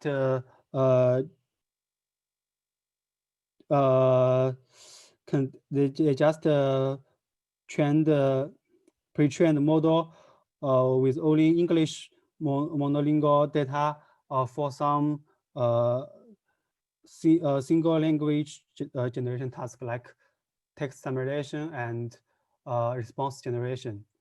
And to distinguish between the source and the target languages in NMT, they add a language embedding to each token, like it is a tag for each language. And for the data set, they used WMT news and the Wikipedia is also flexible, and this calculates the total tokens for these 4 languages. And for some pre-training details, the most important thing we need to notice is that they set K to be half of the length of the sentence, and we will talk about later why they set this. And then let's look at the performance of this model. And XLM is previous state-of-art method which using BERT like pre-training in encoder and decoder, which covers several pre-training methods, including MLM and CLM. So, but the mass model still outperforms XLM, especially in the English to French pair. And for the low resource NMT task, compared with baseline, especially when the data is limited, the mass model outperforms the baseline very much, and I think it is very useful for some low resource tasks. Then for summarization tasks, they compared math with the BERT plus LM, which means the encoder are pre-trained with BERT and the decoder pre-trained with LM, and the DAE denoising autoencoder on the gigaword corpus, and we can see when they are compared with baseline, the result is similar with the low resource tasks, and when compared with these 2 other pre-trained models, math still has better performance. And for the response generation task, it also has better performance. And then let's talk about how to choose K. And in the experiment, we can see when we set K to be half of the length of the sentence, the performance of these tasks are are always the best. So the explanation is that when k is said to be the half, there is a good balance between encoder and the decoder. When we set k to be 1 or m, we cannot achieve good performance. And that's all for this. Do we have some questions or? Okay, so thanks, Ding, for your presentation. So let's get to some questions. Maybe we can take one or two before we proceed to the last paper.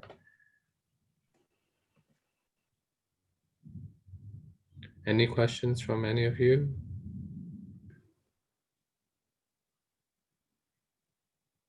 So this is another one of those balancing papers, right? So you have two extremes, like Ding pointed to at the last slide, where you have a choice between using one or the full set.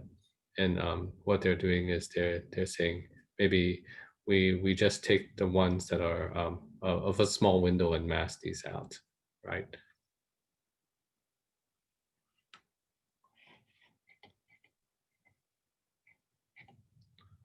Yeah. So do we have any questions? Everyone clear? Go ahead.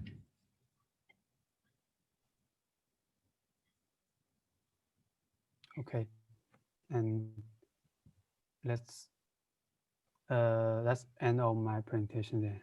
If you have, you do not have, and I think this paper is, yeah, quite easy to understand. Yeah, so many of these papers are not too hard. These are, of course, the basic NLG papers that you guys are considering based on the understanding that we've gone through in the previous sequence-to-sequence lectures, which is good. Okay, any other things that you want to bring up? I mean, they're doing some experiments on low resource MT, so you can think about why that's an appropriate corpus to pick up this type of work, right? Because maybe there's not a lot of data there. So why would this particular decoding method work better to showcase the effectiveness of masking with k sequential tokens rather than the whole window or just a beam size of 1? Can anyone answer that?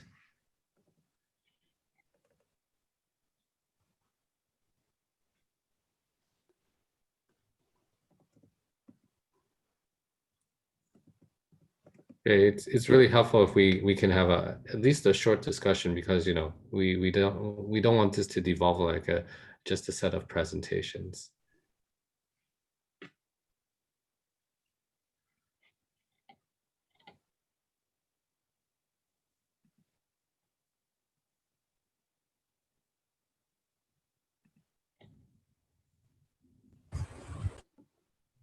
So anyone from the support group want to raise any questions? So actually, how does this compare to T5? Okay, so we can discuss T5. So I think there's probably no direct comparison. So why don't we, Samson, if you know a little bit about T5, what are the key differences between T5 and BERT that we can help other people understand? So I think T5, they basically just scale up and do it on a, so I think the main innovation for T5 is like they phrase everything as a sequence to sequence problem. So even like the classification kind of tasks, they also phrase it as a sequence to sequence problem. So it sounds kind of similar to what you're doing with mass, but I can't tell what the main difference is for mass. Like for mass, is it just like a encoder decoder pre-training like what BERT and GPT are doing? Or is there like a special objective? They have, I think it is an improvement based on BERT and GPT, because they think, especially for the NLG task, the key idea is I think the model should be the encoder and decoder should be pre-trained jointly in some way. So they just designed to mask K tokens instead of just one in BERT. And just as I explained, when they applied this strategy, maybe they think when predicting when decoder have to predicting, they need to use the more information from the encoder. So they are jointly pre-trained in this way. So I guess it's kind of extending GPT to the encoder-decoder model. Yeah. Right. If you had a comment. I think there's one more paper called BART, which is also in similar lines, which is pre-training sequence to sequence. And yeah, I think it will be nice to see what exactly these three papers are doing differently, or what's the similarities, because it seems like all of these papers are trying to throw different kinds of masking strategies, different kinds of permutations, infilling, and all those strategies. But what each strategy aims to do and what works, what doesn't, I think it's a thing to explore. Yeah. So I'm talking about a paper called BART, B-A-R-T. So you can I know. put that. So I read that one. Yeah. You can So put that particular paper on the Slack.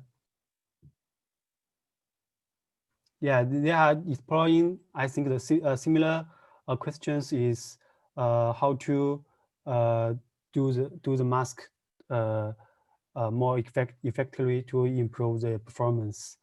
I just select this one because I think it is more basic and easy to understand.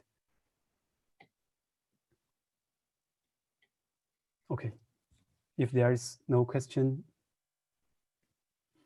Okay, so we've gone over a little bit of masking, and there are other papers. So if the week 5 crew, when you guys want to go through, maybe you can decide whether any of the other more advanced papers or comparative papers on masking would be appropriate to investigate. That would be fine too.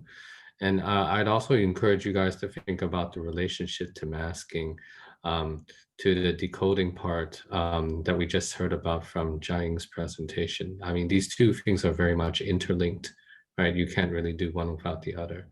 Well, sorry, you can, definitely you can, but these two issues are interlinked, right? Because you want to you want to decode the sequence as best as you can. So these are some strategies to make the sampling more efficient. Yeah. And I think there is also a difference between what you reconstruct in these models, right?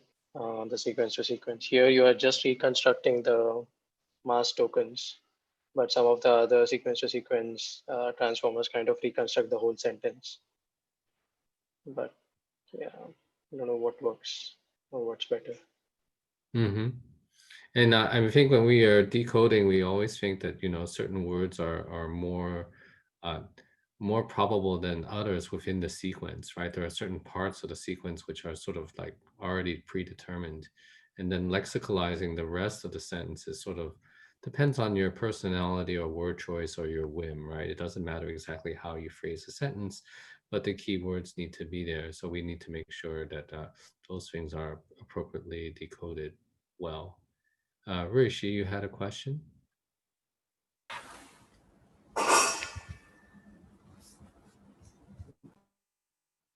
Okay, maybe not.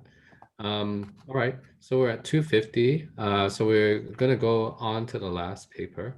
So Ding, maybe you can stop sharing your slides so our last presenter can go forward. Let's thank Ding for his presentation as well. Great. Jipeng, did you have something you wanted to say? Yeah. Wait a moment. I need a little time to share my screen. Okay. No worries.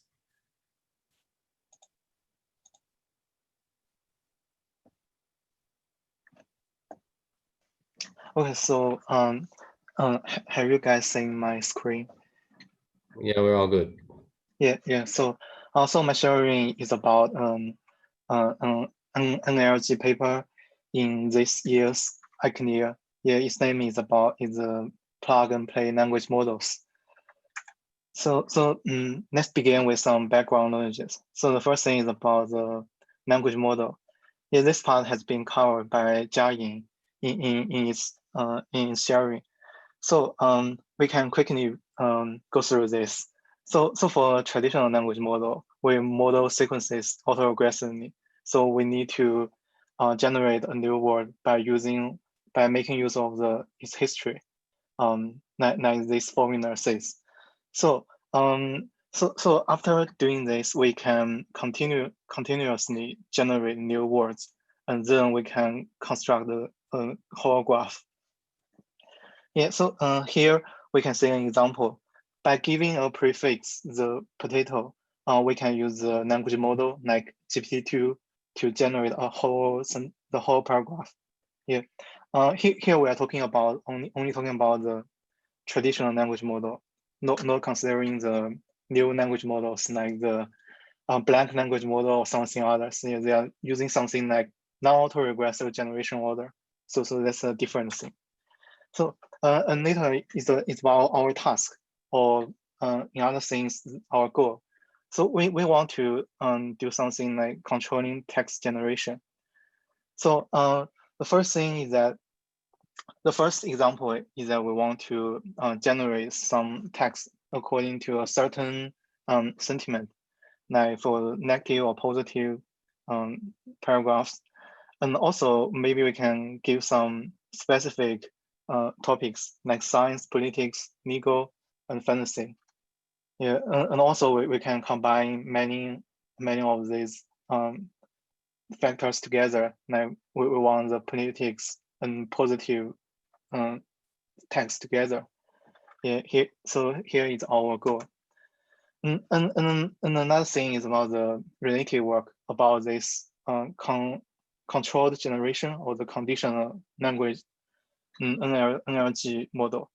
Yeah, so in the previous page, many papers have tried to do this by making use of conditional VE or conditional GAN or some other sequence-to-sequence models.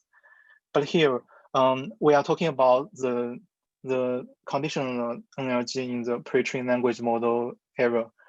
So here, in a mathematical way, we want to construct an NLG model like the P x given A.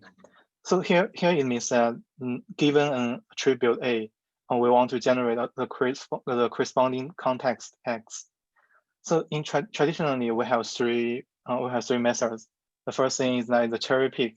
So it's very simple. We just want to directly use the pre-trained language model like GPT-2. It means that only giving the first few words and then the language model generates the remind part. Yeah, and another thing is to fine-tune the parameters instead of directly using the language models.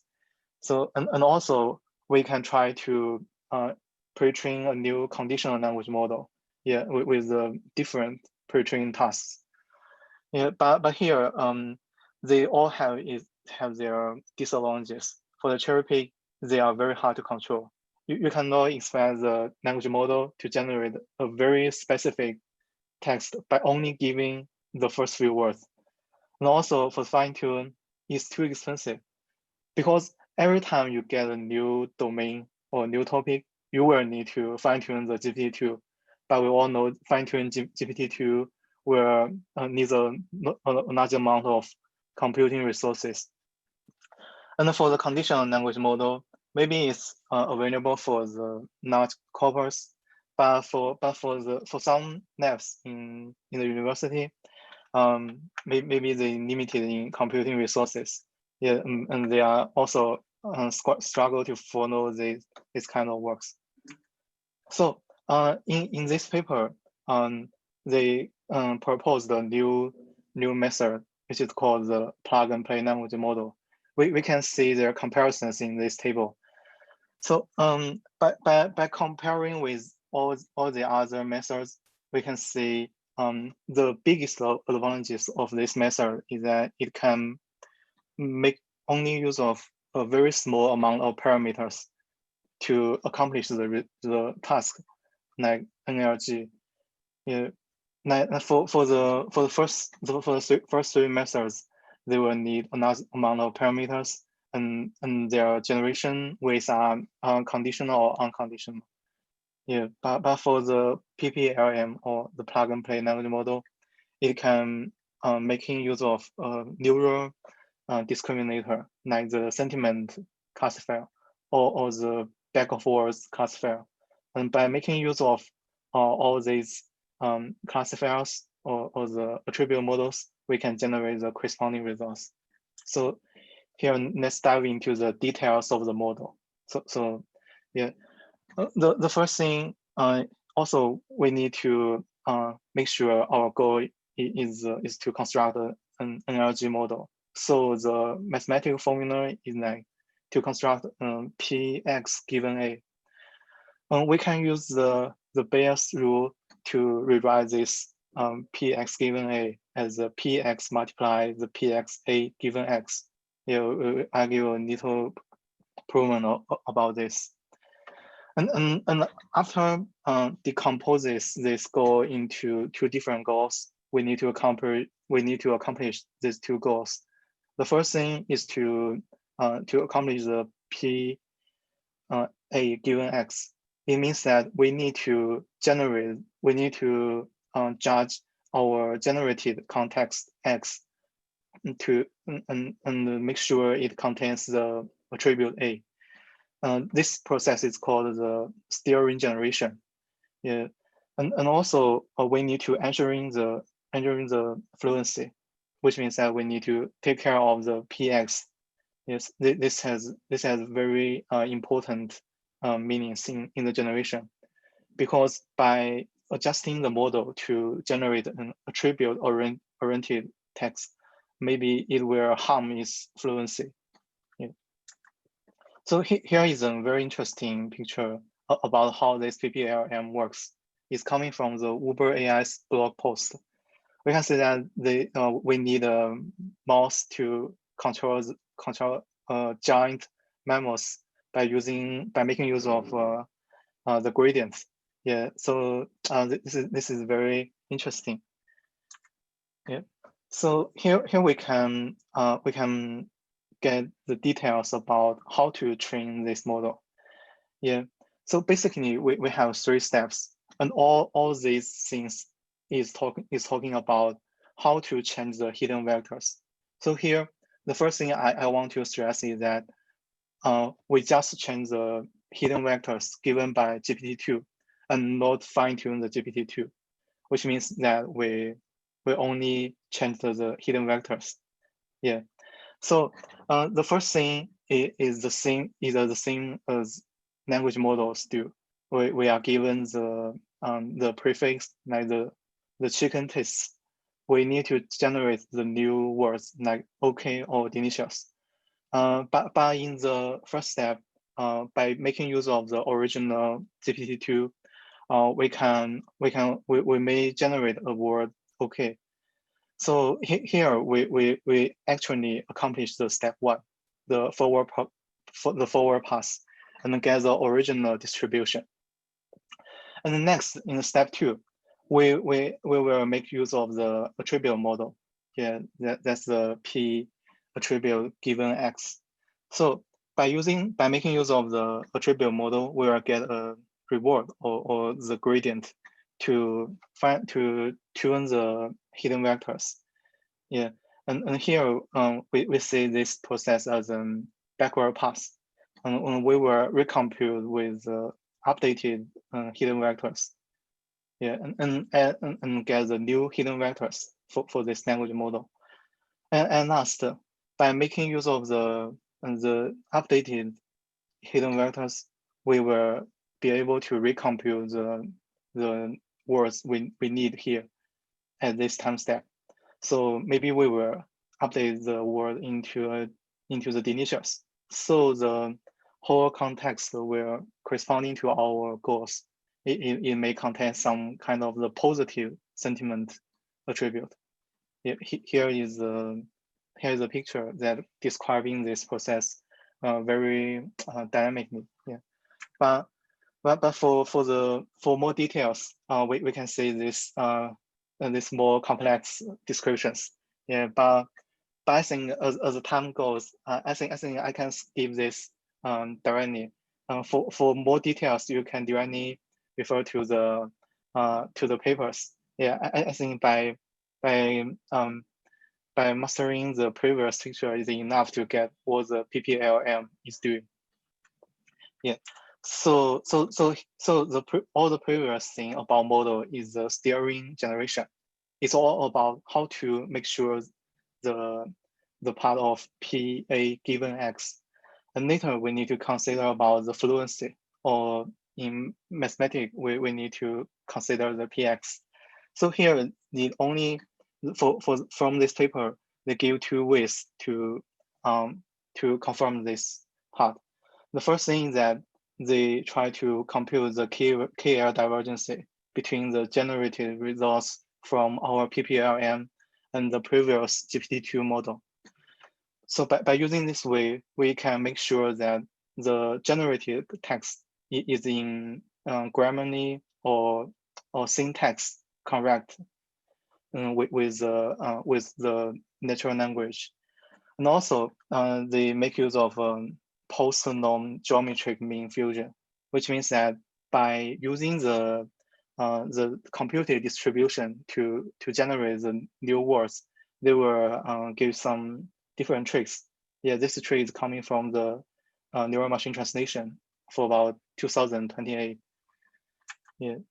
So in total, we can see the whole process in this picture. The first thing, the steering generation, or the first step we do is like ascending the PX. Yeah, I can use a pointer to point this. Yeah, for steering generation, we want to ascend the P A given X so that the generated text can corresponding to the given attribute.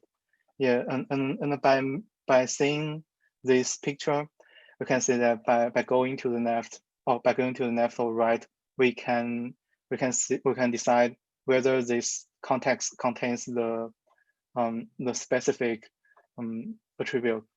Yeah, and also in the second step, we want to ensuring the fluency. So we need to ascend the PX, because by adjusting the hidden vectors and ascending the P A given X may result in some unnatural languages. Yeah, so we need to make use of the original GPT-2's generative results to help ensure this fluency. Yeah, so that's a whole process. So by this part, any questions? So are there any questions?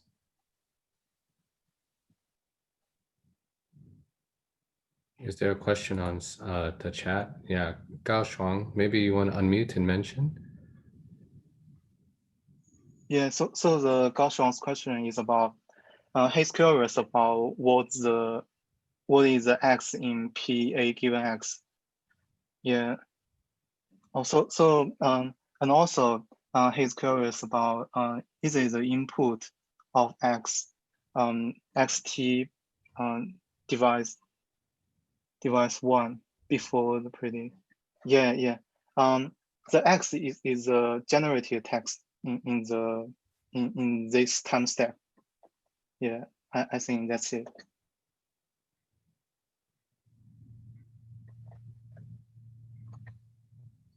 Okay, no worries. Yeah, Gaoshong, if you're in a place where you can't talk, you can also change your name in Zoom to just add a suffix like no microphone or noisy or something like that, so that we know that you're not available to unmute. Yeah, thanks Jipeng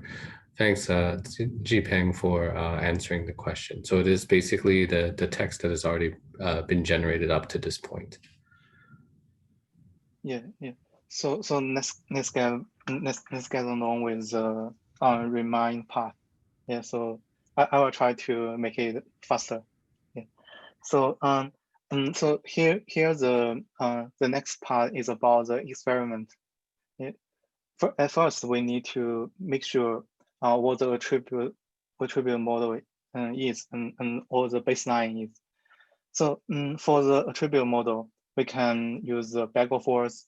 Yeah, this attribute model is very traditional, and is and didn't have any parameters. And also we can use a neural discriminator, like the neural sentiment classifier, pre-trained on the SST5. Yeah, here's the attribute model, and also we have several baselines. The first baseline is the CTRL coming from the Salesforce research. It's a recent released language model that aim to do the conditional generation. Yeah, and also we have a GPT-2 fine-tune reinforcement learning model. Yeah, it's also fine-tuned version of the GPT-2 so that it can evaluate the positivity of humans. Yeah, and last we have a weighted decoding baseline. It means that we can generate many results from GPT-2 and then combine them with a weight.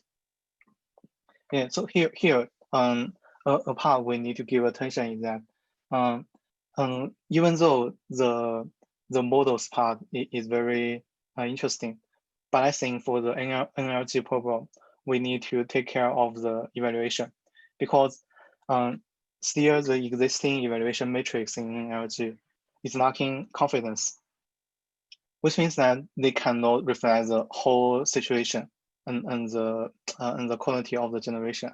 So it's very hard to say if the given model really surpass the baselines and if they have surpassed them or not by just looking at the matrix. Thus, every experiment in this paper we should be take carefully. Yeah. So the first experiment is about the back-and-forth as attribute model.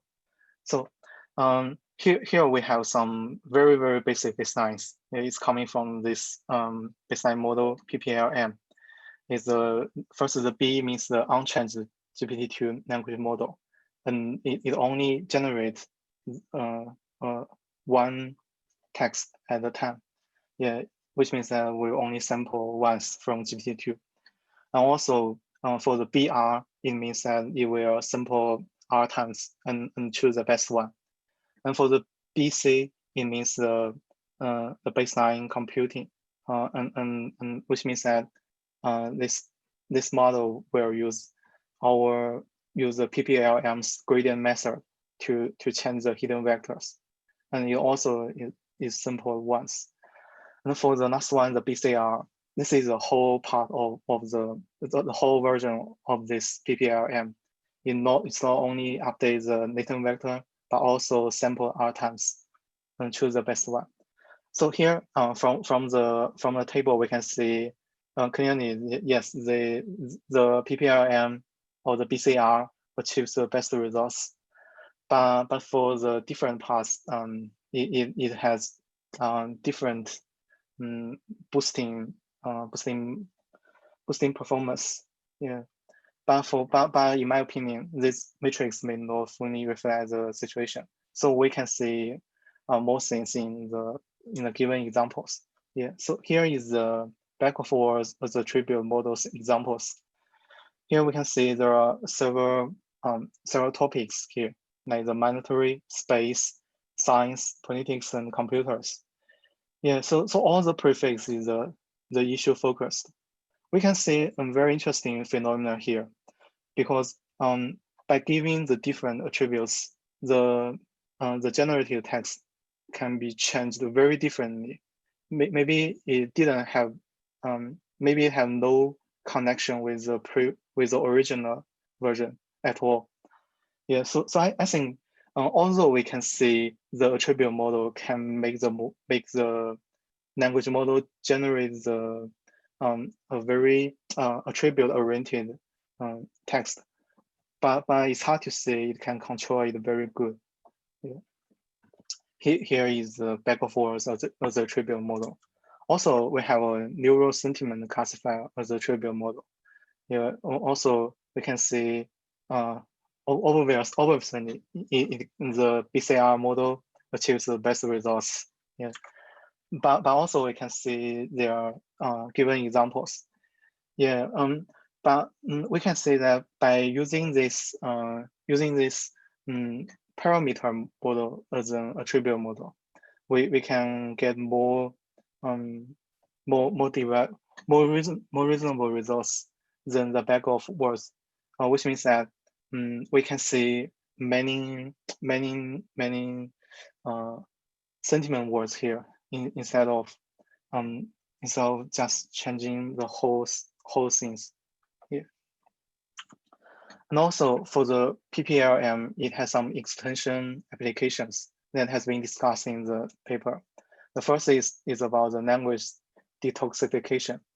It's some topic in this topic is associated with the fairness in NLP. Yeah, it means that you need to change the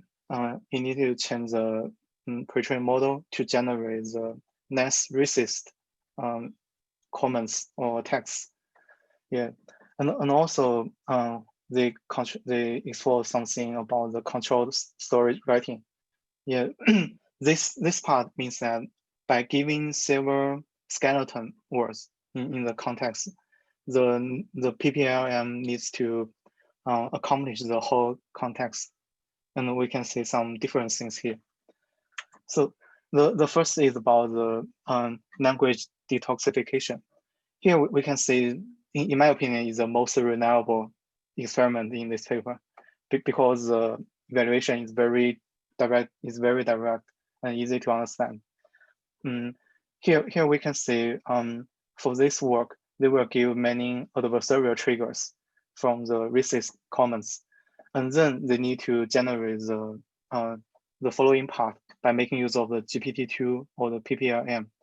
Here we can see by using the GPT-2, it can generate many racist text, and we can see the percent of the proportion of the racist comments is very high. And by making use of the PPLM to remove this effect, we can see the generative results will contain a little proportion of the toxic comments. And here we can see some, we can also see some results about the controlled story writing. This task means given some fixed skeletons, like once upon a time, every day, but one day because of that, and etc. And the things that language model need to do is to fill in the blank part of these intersections. Yeah, and we can see here for this fantasy generating topics, we can get some very different results. Yeah, so in total, we can make a conclusion about this paper's pros and cons. For the pros, it provides a potential way for the labs that limiting computing resources to make full use of large pre-trained language model. This is very important for many university labs. Yeah, and also it shows that pre-trained language model has the ability to ensure the generation results fluency. It's very important. In my opinion, maybe it can achieve something like adversarial examples in NLP, but I'm not sure. I'm just trying to explore it. Yeah. And then for the third one, it provides some interesting evaluation settings for the controllable text generation. Yeah. So and for its disadvantages, it lacks the reliable evaluation matrix, which is a very general issues for the NLG problem. Yeah. So it cannot further exploring the generation model, and also it lacks of some NLG tasks like the data to text and image capture. Maybe it's not very similar to the controllable text generation, but in my opinion, it has very important. These tasks have very important meanings in the NLG task. Yeah, and also it lacks detailed analysis in theory, because this for this model they will need to. I think, in my opinion, they should give detailed theory analysis for all the things. Yeah, and last, this PPLM lacks the accurate generation, because although it can control its attribute, but the controllable factors is still hard to master. So and last is some inspiration from this paper. The first thing is about the PPLM's further exploitation in NLG tasks like table to text and image capture, and dialogue response generation may be explored in the coming papers this year, in my opinion. Yeah, and the second is that exploring the pre-trained language model's ability to ensure the generative text fluency is very important.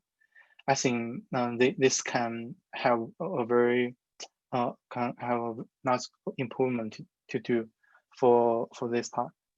Yeah, and also for the fact checking in PPLM, because the controllable factors is hard to master for the PPLM.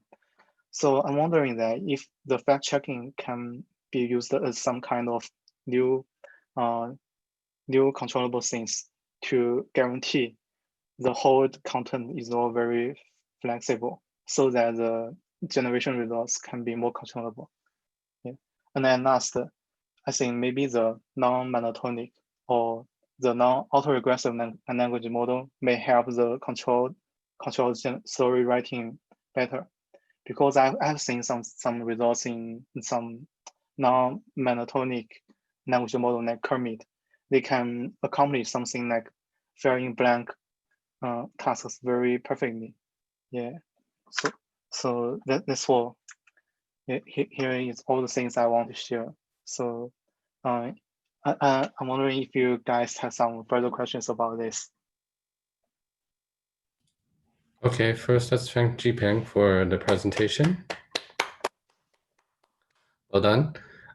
So there are lots of references that our folks from W4 have put on that the W5 folks can decide whether to investigate or not.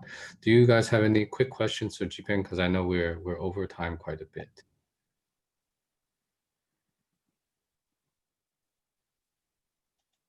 Okay, I'll just say a couple words. I think, with language models and pre-training, we're still at very preliminary stages in NLP.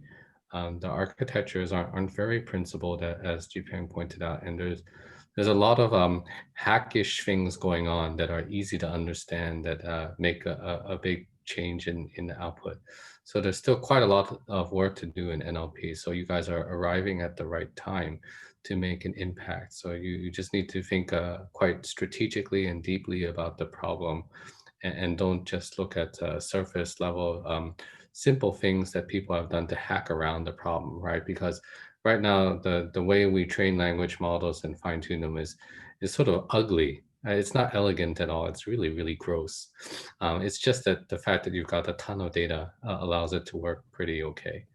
So I still think we're in the Frankenstein era of NLP. We've created a monster. So you guys can help me find that and do better with it. Okay, so if there's no more questions for our presenters, let's give them all a round of applause. They run a really tight ship, even though we've had a lot of extra things in the middle. So I'm just going to spend a couple seconds here just doing some administrative work, and then we'll tie it up for today. So I'm going to share my screen. So as I wrote on the general chat, we have a deadline coming up. Week 5 is the deadline for all of our external and 6101 students to declare a project. And so I know we only have a couple students in 6101 who are in the first semester, so I'll need to ping the other half of the group. But all of you need to start thinking about a notional project, okay? So notional project means you just come up with a project title, and perhaps on the project channel, you can share a little bit about what you're interested in, and then, you know, team up. It's more fun to team up, especially in COVID, right? So team up with at least one other person. If you are interested in teaming up with someone outside or inside the school, depending on where you are, that's also good, because I think we have a lot to teach each other. So working together in this type of class setting on a project is good. Okay, a reminder that the project doesn't have to be very sophisticated. The whole point is that aside from a lecturing component and the paper understanding, we want you to get your hands dirty with some source code. Okay, so whether you take a GitHub repository and you run it on some data that you have, or you want to modify it, or you want to take several papers and implement them together to do a cross analysis or something like that, or you want to apply it to a different domain, all of those are fine. They don't have to be enormous projects. They're just to keep your interest peaked and for you to be able to work on something of interest. Now, my group, there are a couple people from my group who are also in this reading group. Obviously, it started for our group, but if you're an external participant or 6101 participant and you wanted to get some interest with the things that our group is doing, I've also put some ideas and arrow 2 students, Abhinav, who's here, and Samson, who is also here. You can talk with them on the channel to discuss possible projects, as well as with me. Okay, so with that, I think we've come to an end. Those of you in week 4, you need to canonicalize your slides and then finish up the pull requests, everything of that sort by next Friday.